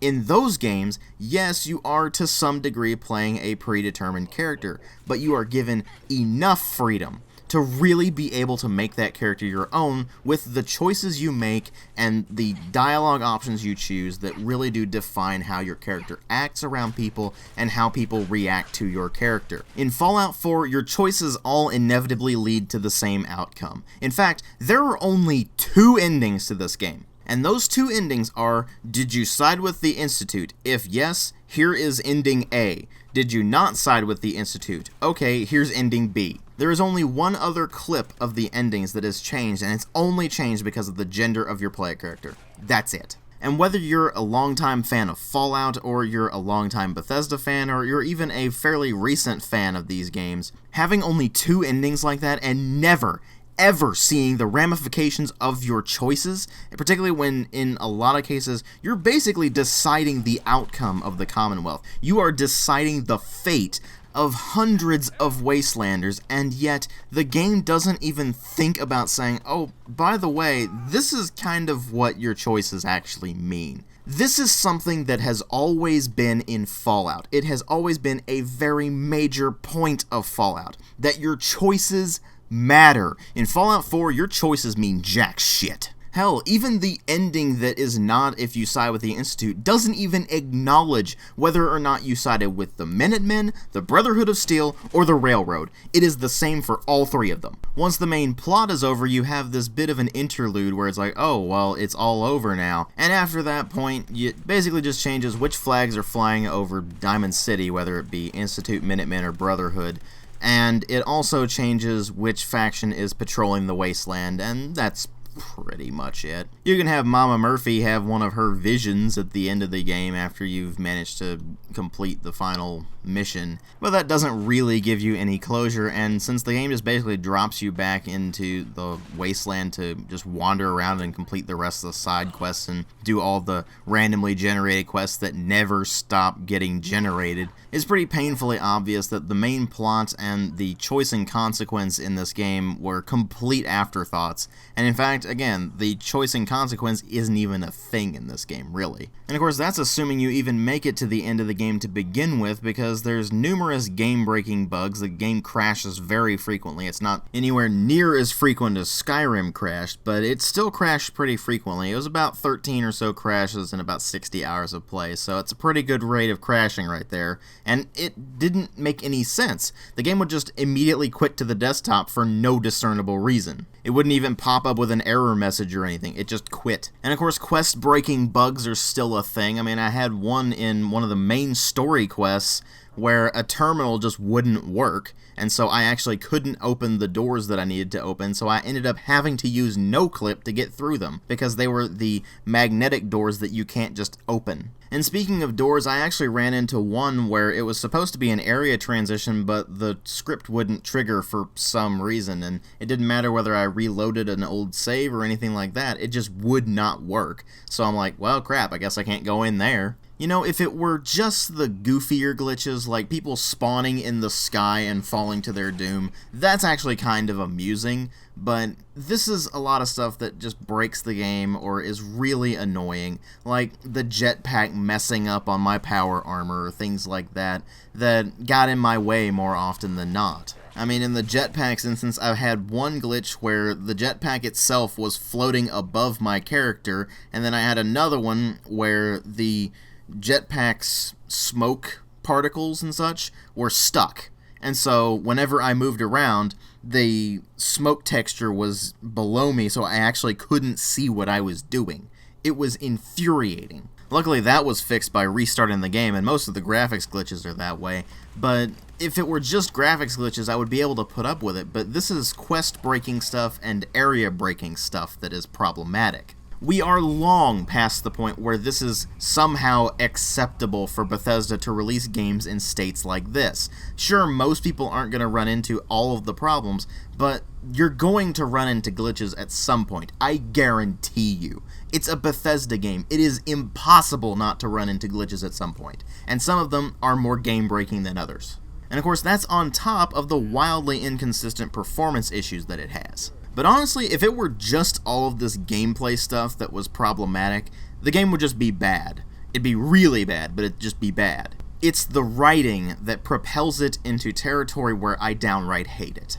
Now this is where I am once again going to warn you. I am going to spoil a lot of the game right here. A lot of the bizarre nonsense that this game has that really propels it into full-on hatred territory. So you have been officially warned now. So without further ado, let's go ahead and dissect the absolutely atrocious writing in this game. I'll start by sort of restating what I've already mentioned about the player character, how you are a predefined character. You are either Nate or Nora by default, and while you can of course change the name, their backstories are the same regardless of what you do. The female player character is always a lawyer, and the male player character is always an ex-soldier. Together they have a son named Sean, and at the very beginning of the game you get to see a glimpse of what life was like before the nukes fell in 2077. It is of course a highly stylized 1950s retro future kind of deal where everybody has of course picket fences and everything, but you've also got robots and you've got nuclear-powered cars and things like that.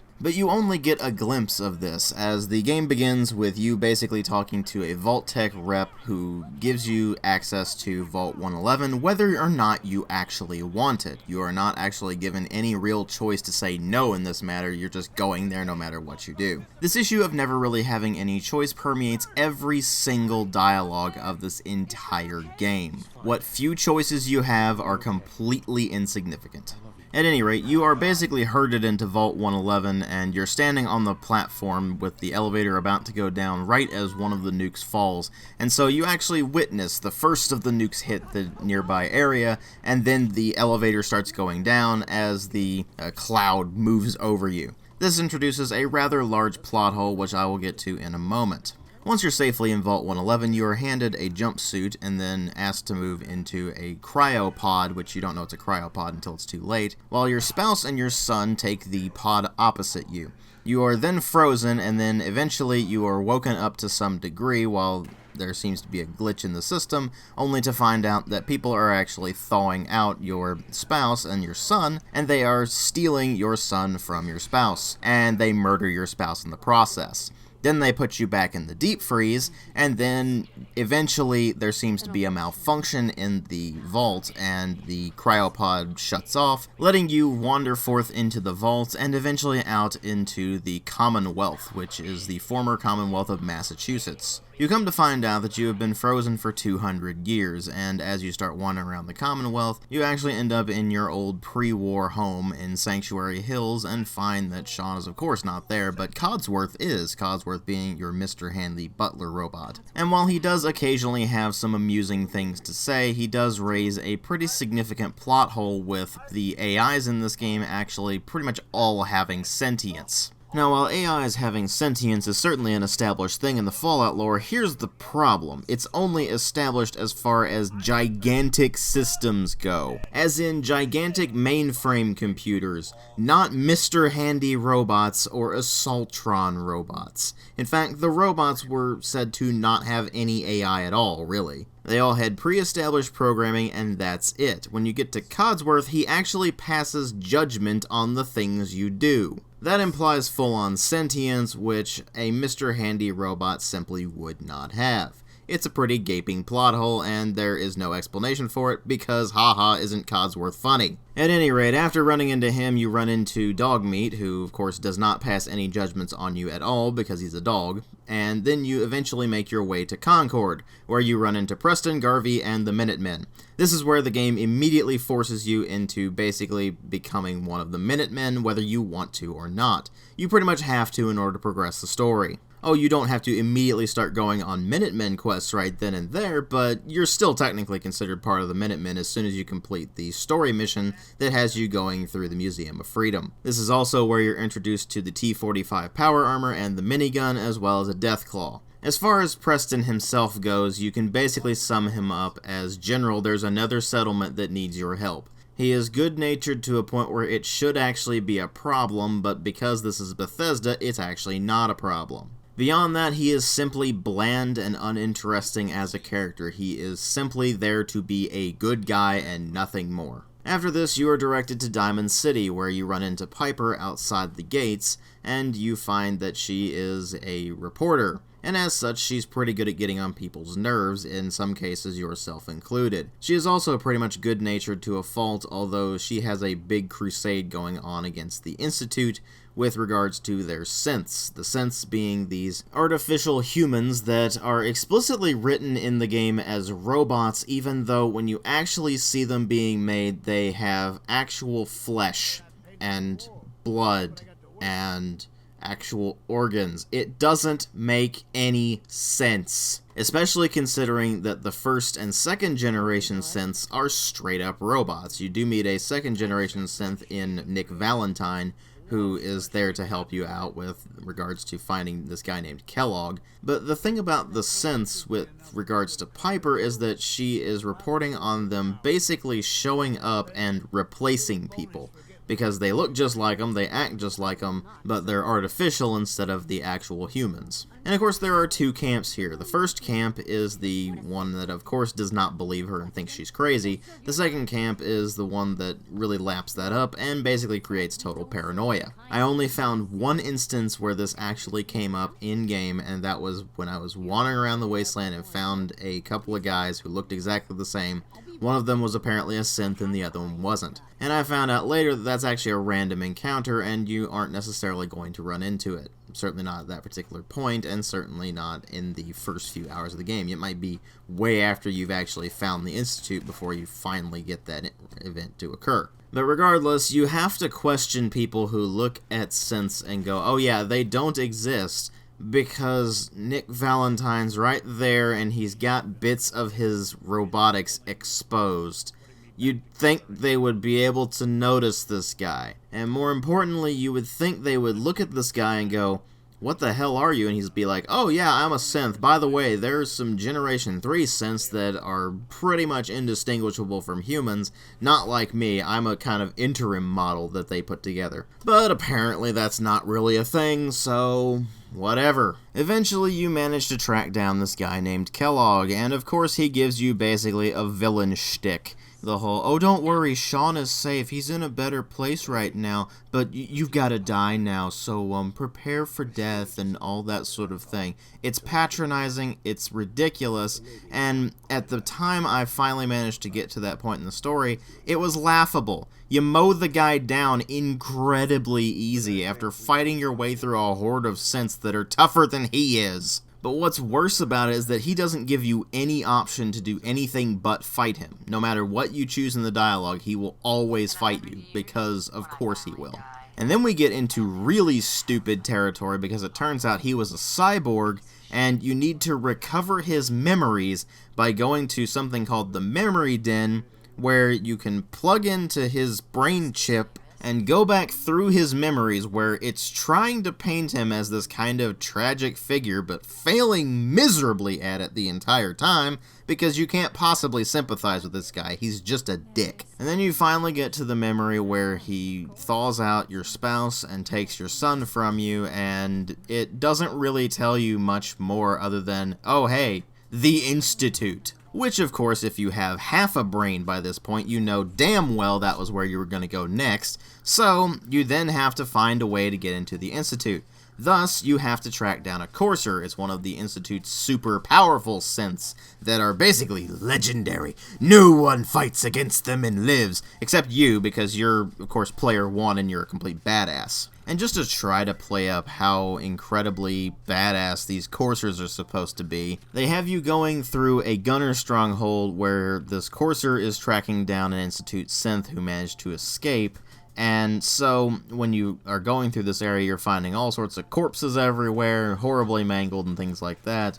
And there's constant things over the loudspeakers of how nobody can stop this guy. And then you get up there, you whoop his ass incredibly easily, and it's incredibly anticlimactic. You take the chip, you go and you build a teleporter, because the only way to get into the Institute is to teleport into it, because it's underground. Although it's actually pretty easy to get there, because later on in the game they have you going back there through the sewer system, and that's actually incredibly easy to do. I don't know why people didn't think of that before. But anyway, once you get into the Institute, it basically is trying to convert you over to the Institute, even though the entire game up to this point has been constantly telling you that the Institute are bad guys, and that they are out to basically just destroy the Commonwealth as we know it. Every single interaction with the Institute up to this point has been negative.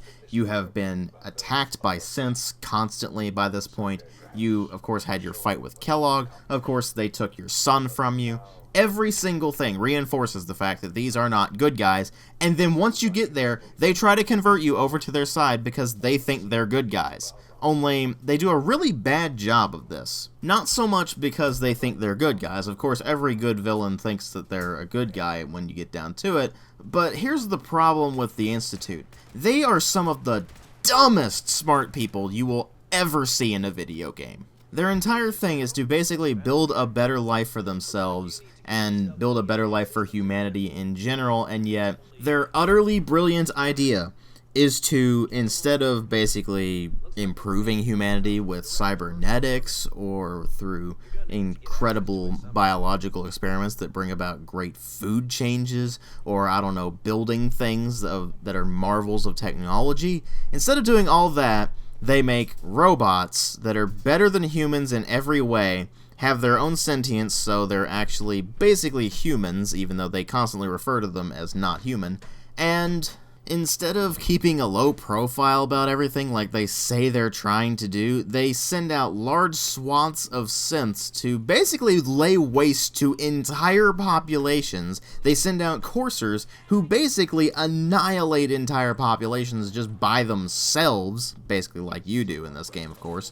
And yet they're utterly baffled as to why people misunderstand them, or why people think of them as boogeymen or straight up evil. Newsflash, Institute, you are! More importantly, you are given basically no reason to join the Institute other than your son is their leader.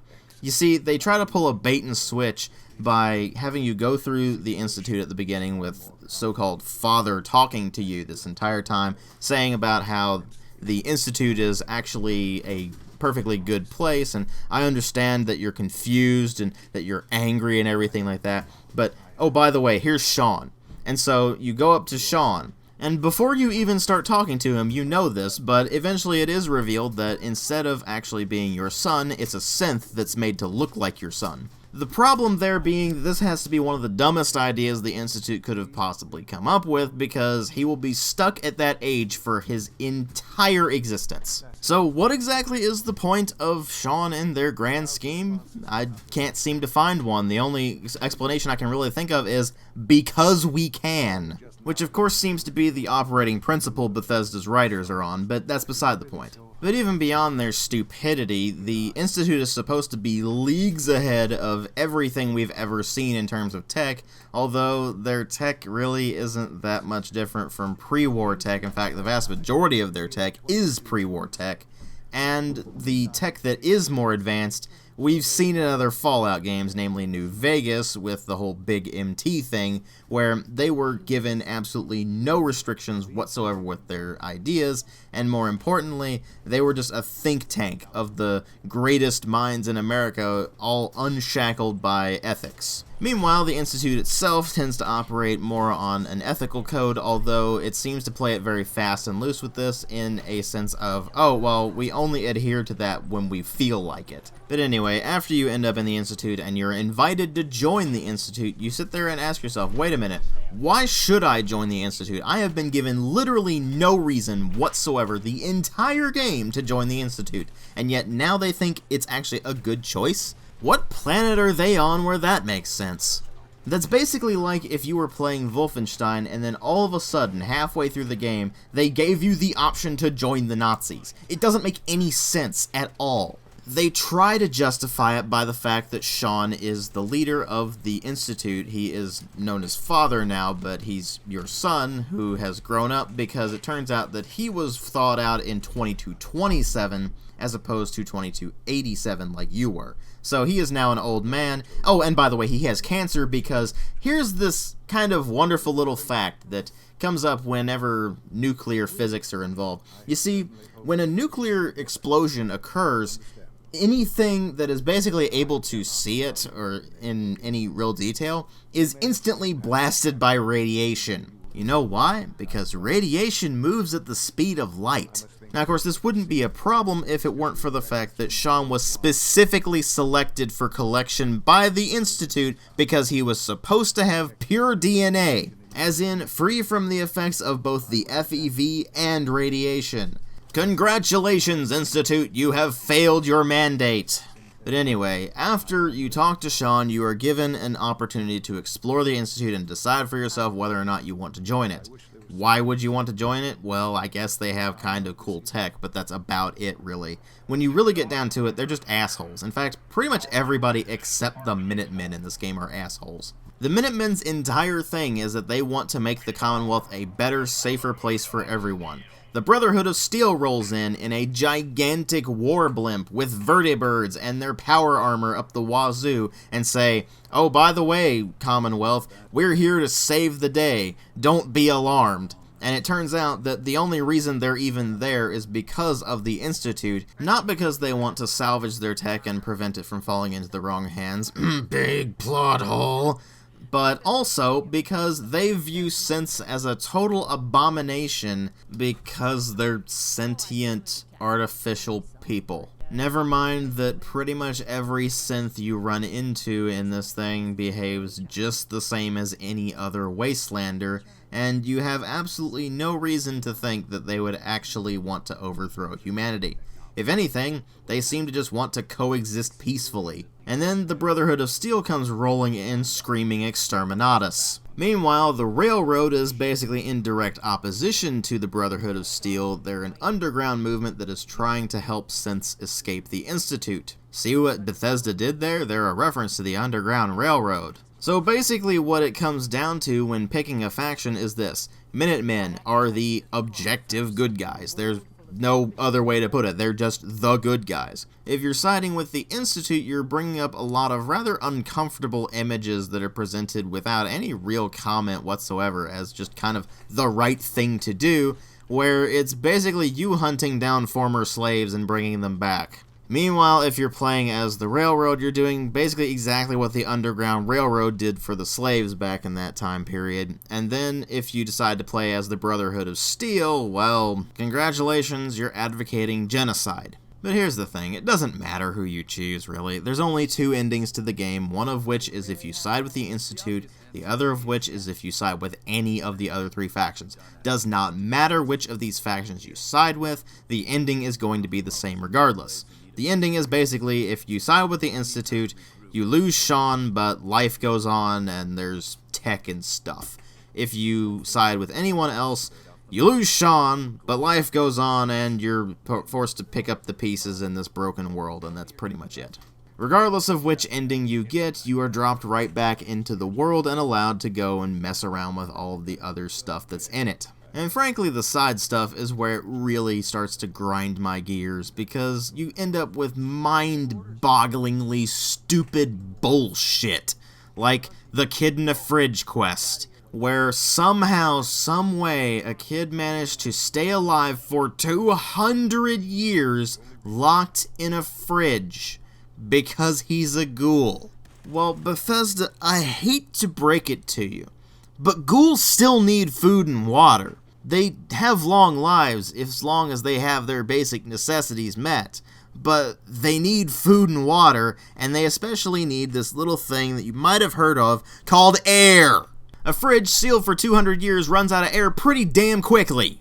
I don't care how mutated you are, if you need air to actually survive, you're not gonna survive for 200 frickin' years in a friggin' fridge. I feel like this was some bizarre reference at Indiana Jones and the Kingdom of the Crystal Skull, but if that's what they were going for, they completely missed it. That was done very well in New Vegas, where there was a fridge that was open and there was a skeleton with a fedora there. That was actually kind of funny. In this, it's just fucking stupid. Speaking of stupid, the entire Cabot House questline.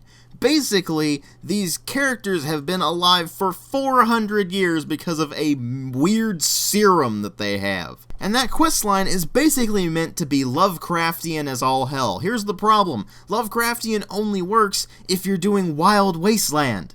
Wild Wasteland was a perk in Fallout New Vegas where really weird things would happen, and it was entirely in your character's head. Nobody else reacted to these things, and yet when you get to Fallout 4, they are presented without comment. There is no Wild Wasteland thing in this game at all. This is just there. It is now canon. Oh, and apparently it's now canon that Jet is a pre-war drug, because you find it constantly in pre-war locations that were sealed. Never mind contradicting that rather beloved questline in Fallout 2, where it is explicitly said that Myron actually made Jet with Brahmin feces. And then you get to this, and it's like, oh no, pre-war drug. Man, I guess when it said history forgot him, I guess they really forgot him. It was bad enough when in Fallout 3, Jet was making its way across the entire continent for some reason. But you know what? I can kinda live with that. At least you might have the idea that, oh hey, maybe there's some traders from the west that managed to make it all the way to the east coast. It's a pretty amazing feat, but somehow they managed to do it. Okay, I can kinda set that aside. But Jet being pre-war? No. Similarly, Cthulhu Mythos bullshit in Fallout? I don't think so.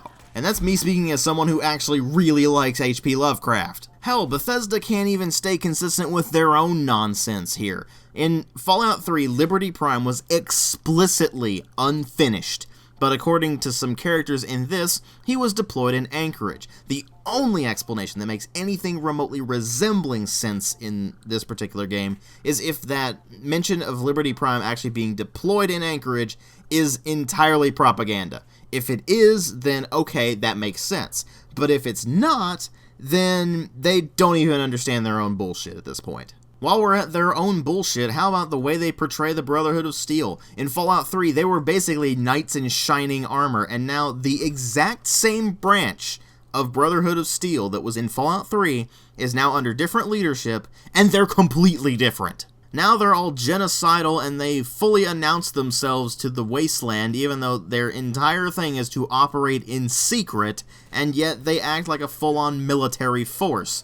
Sure, they're remnants of military, at least in the Fallout lore that was established in Fallout 1 and 2, but at that point, they were basically non-existent. At one point, it was basically stated that they were effectively eradicated by the NCR. So, where exactly is the Brotherhood of Steel getting all these resources from? The only explanation you really get is, we found them. Which I suppose is fair considering you can make something as complicated as a recon sight out of basically screwdrivers and putty. Clearly the Brotherhood of Steel knows how to work that crafting system. But even beyond things like that, you've got the power armor thing that I already mentioned, where T60 now is a thing, apparently. Oh, and apparently vertibirds were also a pre-war thing now, even though the only faction we've ever seen use them is the Enclave. Super mutants are friggin' everywhere in this, even though they basically have absolutely no reason to be in the Commonwealth whatsoever, considering that there is basically no explanation for it at all.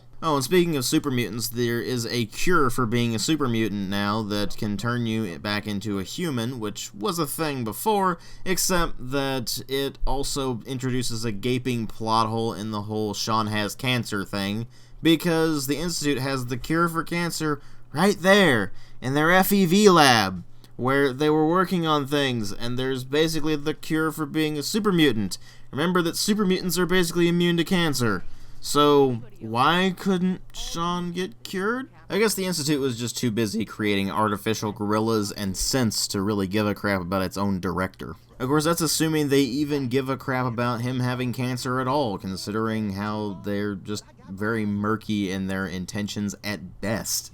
And I don't mean, oh, they walk in a gray area, because that would actually imply something interesting. No, what's really the problem here is that the Institute doesn't really seem to know what it actually wants to do and just kind of waffles all over the place. On the one hand, they want to have better than human, and then they abandon their cyborg program. They want to behave peacefully with the surface, but then they also kind of want to purge it. It doesn't make any sense. You know what? At least the Minutemen and the Brotherhood of Steel have very clear intentions. Sure, the Brotherhood is just genocidal beyond belief, and the Minutemen are so goody two-shoes it's almost painful, but at least they're not the jumbled mess that is the Institute and its absolutely atrocious writing.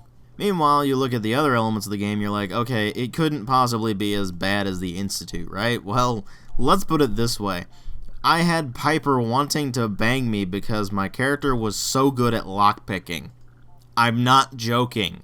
That is how I almost exclusively raised my affinity level with Piper, was because I would constantly succeed at lockpicking attempts, and she likes that. And so if you do enough of that, then basically you hit the point where she wants you. It's ridiculous. It makes the characters impossible to get attached to. They just end up coming across as incredibly artificial and gamey beyond belief. And when you combine that with how one-dimensional and downright awful the factions are in this thing, with the Railroad being the one where it should be actually pretty interesting, and then it turns out they only have a handful of quests, and they're all pretty much assholes, so you don't want to deal with them. There's never really anything you can properly latch onto and go, yes, I feel like actually carrying this all the way through the game. It feels more like you're doing it purely for gameplay reasons. The Minutemen gives you access to artillery. The Brotherhood of Steel gives you a vertibird escort, where you hop in the vertibird and you can go somewhere and you get the minigun on the vertibird to shoot out of, but you can't call in one for support. The Institute gives you synths, and the Railroad gives you nothing, which gives you even more of a reason not to bother with them and to in fact mow them down when they stop you and all have their guns pointed at you and go, we're so much better than you that we don't even need to worry about you, even though you and your companion are both in XO1 power armor and wielding extremely heavy weaponry. This is another element of the game that is hilariously broken, where you'll waltz right up to enemies in full power armor and they think they can take you with 38s. Or even better, they'll come swinging baseball bats at you when you're in power armor. Because that makes sense. You'd think being in full power armor, considering it's a straight up vehicle kind of thing now, would actually give you better options for persuading people, but apparently not. If anything, it's like people hardly even notice, if at all. At least in previous Fallout games, you had the excuse of, well, it's just another suit of armor in terms of actual gameplay mechanics. But in this, there's really not much excuse for it. And it's really the little things in this game that are going to drive you crazy, where it's just something doesn't look right, or people don't act right, and you just sit there going, why didn't Bethesda fix this? They had basically over a decade to fix it, and they never did. I mean, the NPC AI is still dumb enough that they will actually get stuck on random things in the environment, and then you can just very easily pick them off. Why haven't they been able to fix that? I mean, sure, they threw in a grenade button now, so now you can actually hold the button for melee down and you'll eventually fling a grenade at things. But they can't be arsed to fix the AI system that would actually benefit strongly from such a button? Apparently not. And those bits of weirdness where the game engine itself screws up and it affects how the actual synergy of the world feels really do drag things down. This feels like a game. When you play something like Fallout New Vegas, when it crashes, sure, you feel like, okay, yeah, it's a game, it's on a crappy engine, whatever. And yet, when you really start to get into the game, you're like, holy crap, this is a fully realized world here. And then you get to Fallout 4, and it's just a game. And it's a really crappy one at that. When you get down to it, Bethesda doesn't give a crap about Fallout's legacy. They never did. All they care about is brand recognition. They can sell a ludicrous number of copies with the Fallout name slapped on the cover of something. Same thing goes for Elder Scrolls at this point. They don't even care about their own legacy anymore. That much was painfully obvious with Skyrim. But where I take offense at this, and where I get downright furious and outright hate this game, is that it pretty much just stomps all over nearly 2 decades of established Fallout lore, and this legacy of these RPGs that are still considered among the best ever made. Fallout 1 and 2 are still some of the best role-playing games ever made. Then Bethesda got a hold of the license, and instead of actually treating it with respect and being like, okay, there is this established legacy that these games have, we should stick to that and create something really high quality. Instead of doing that, what they did instead was say, screw it, let's make an Elder Scrolls game with guns. And that's pretty much what they did with Fallout 3. Then you get to Fallout 4, and they've even ditched that. I honestly have no idea what Bethesda thought this game was supposed to be. If it's supposed to be an RPG, it's not. It's just straight up not a role-playing game. At all. There is no role-playing anymore. Your character's predetermined, you have no real choice on anything, your actions have basically no effect on anything except what NPCs are patrolling and what the flags are at the end. That's pretty much it. If it's supposed to be an FPS, it fails miserably at that because while the FPS mechanics themselves, the actual shooting, is better than Fallout 3 and New Vegas was, that doesn't account for the simple fact that enemies are still bullet sponges and the game is still incredibly easy because they make it so easy on you. As if they're utterly terrified that you won't be able to do something and oh no, then you'll not be lost in this incredibly shallow experience anymore. That's not good. If it's supposed to be a management game, well, it's about as wimpy as management games can get. And if it's supposed to be a sandbox game, well, it doesn't really have anything interesting in the sand to mess around with. So, I don't know what they were going for here. It's an amalgam of all these different things, and it just fails miserably at every single one of them. But what it fails most at is being a Fallout game. This is not a Fallout game. This is a game that was put together from table scraps, and then the Fallout coat of paint was applied to it. You've got power armor, we got the retro 50s aesthetic, we got jet, we got stim packs. Well, obviously this is Fallout, right? No.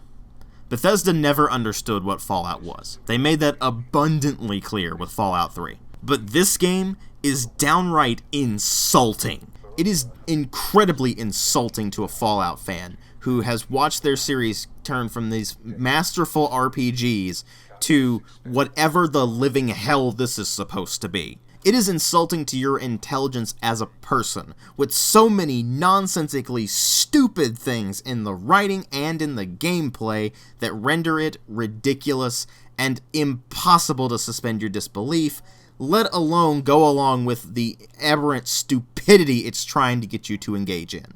But worst of all, this game is insulting to the one group of people that I thought Bethesda would never be able to insult. but they actually managed to do it. Bethesda fans. I don't know what they were thinking when they put this piece of crap together, but it's not even a Bethesda game anymore. Sure, it has an open world, it has quests, it has loot, it has combat, it has broken as hell stealth mechanics, but all of that is no substitute for player freedom. The true freedom to basically go anywhere and do whatever the hell you want. At least Skyrim had that. I will give them that. It had that. It did it extremely poorly, but it at least had it. This game doesn't even let you do that. This time, they've got the player on a leash. That is completely unacceptable. And you know, if I just take this as a game in and of itself, it's a 1 out of 5. It's a terrible game. It has no idea what it wants to be, and it does a terrible job at the things it tries to do. It is extremely poorly written. It is extremely poorly assembled. It absolutely reeks of laziness, where there's so many instances where you go, this could have been a lot better, and Bethesda probably knew this, but they just chose not to make it better. And it's not simply a matter of, oh, other studios do it. No, Bethesda themselves have done things better, and yet they still haven't learned their lesson in this. They have dumbed it down to the point where it is almost brain dead. If Elder Scrolls 6 is dumbed down even more than this, which it probably will be at this point, then they might as well just make progress quests and let it play itself. But more importantly, it's like they didn't even understand what their own fans wanted. Their own fans wanted basically more Skyrim, more Fallout 3, that sort of thing. And what they got was this bizarre settlement management game with some FPS tacked on. So much emphasis was put on a system that frankly doesn't belong here. And not only does that scream that Bethesda has no idea what their fans wanted in the first place, but if the DLC is any indication thus far, they still don't understand what they want, or they just straight up don't care. And I don't know what's worse in that instance. Again, it's a 1 out of 5. It's a terrible game. In some ways, it's better than Skyrim and Fallout 3, but those ways are so insignificant in the grand scheme. If you take everything and put it all together, then Fallout 4 is pretty much just as terrible as Skyrim when you get down to it. The difference being, it's a hell of a lot more insulting that it's this bad. I know this has been a really long video, but I hope you enjoyed it, and thanks for watching.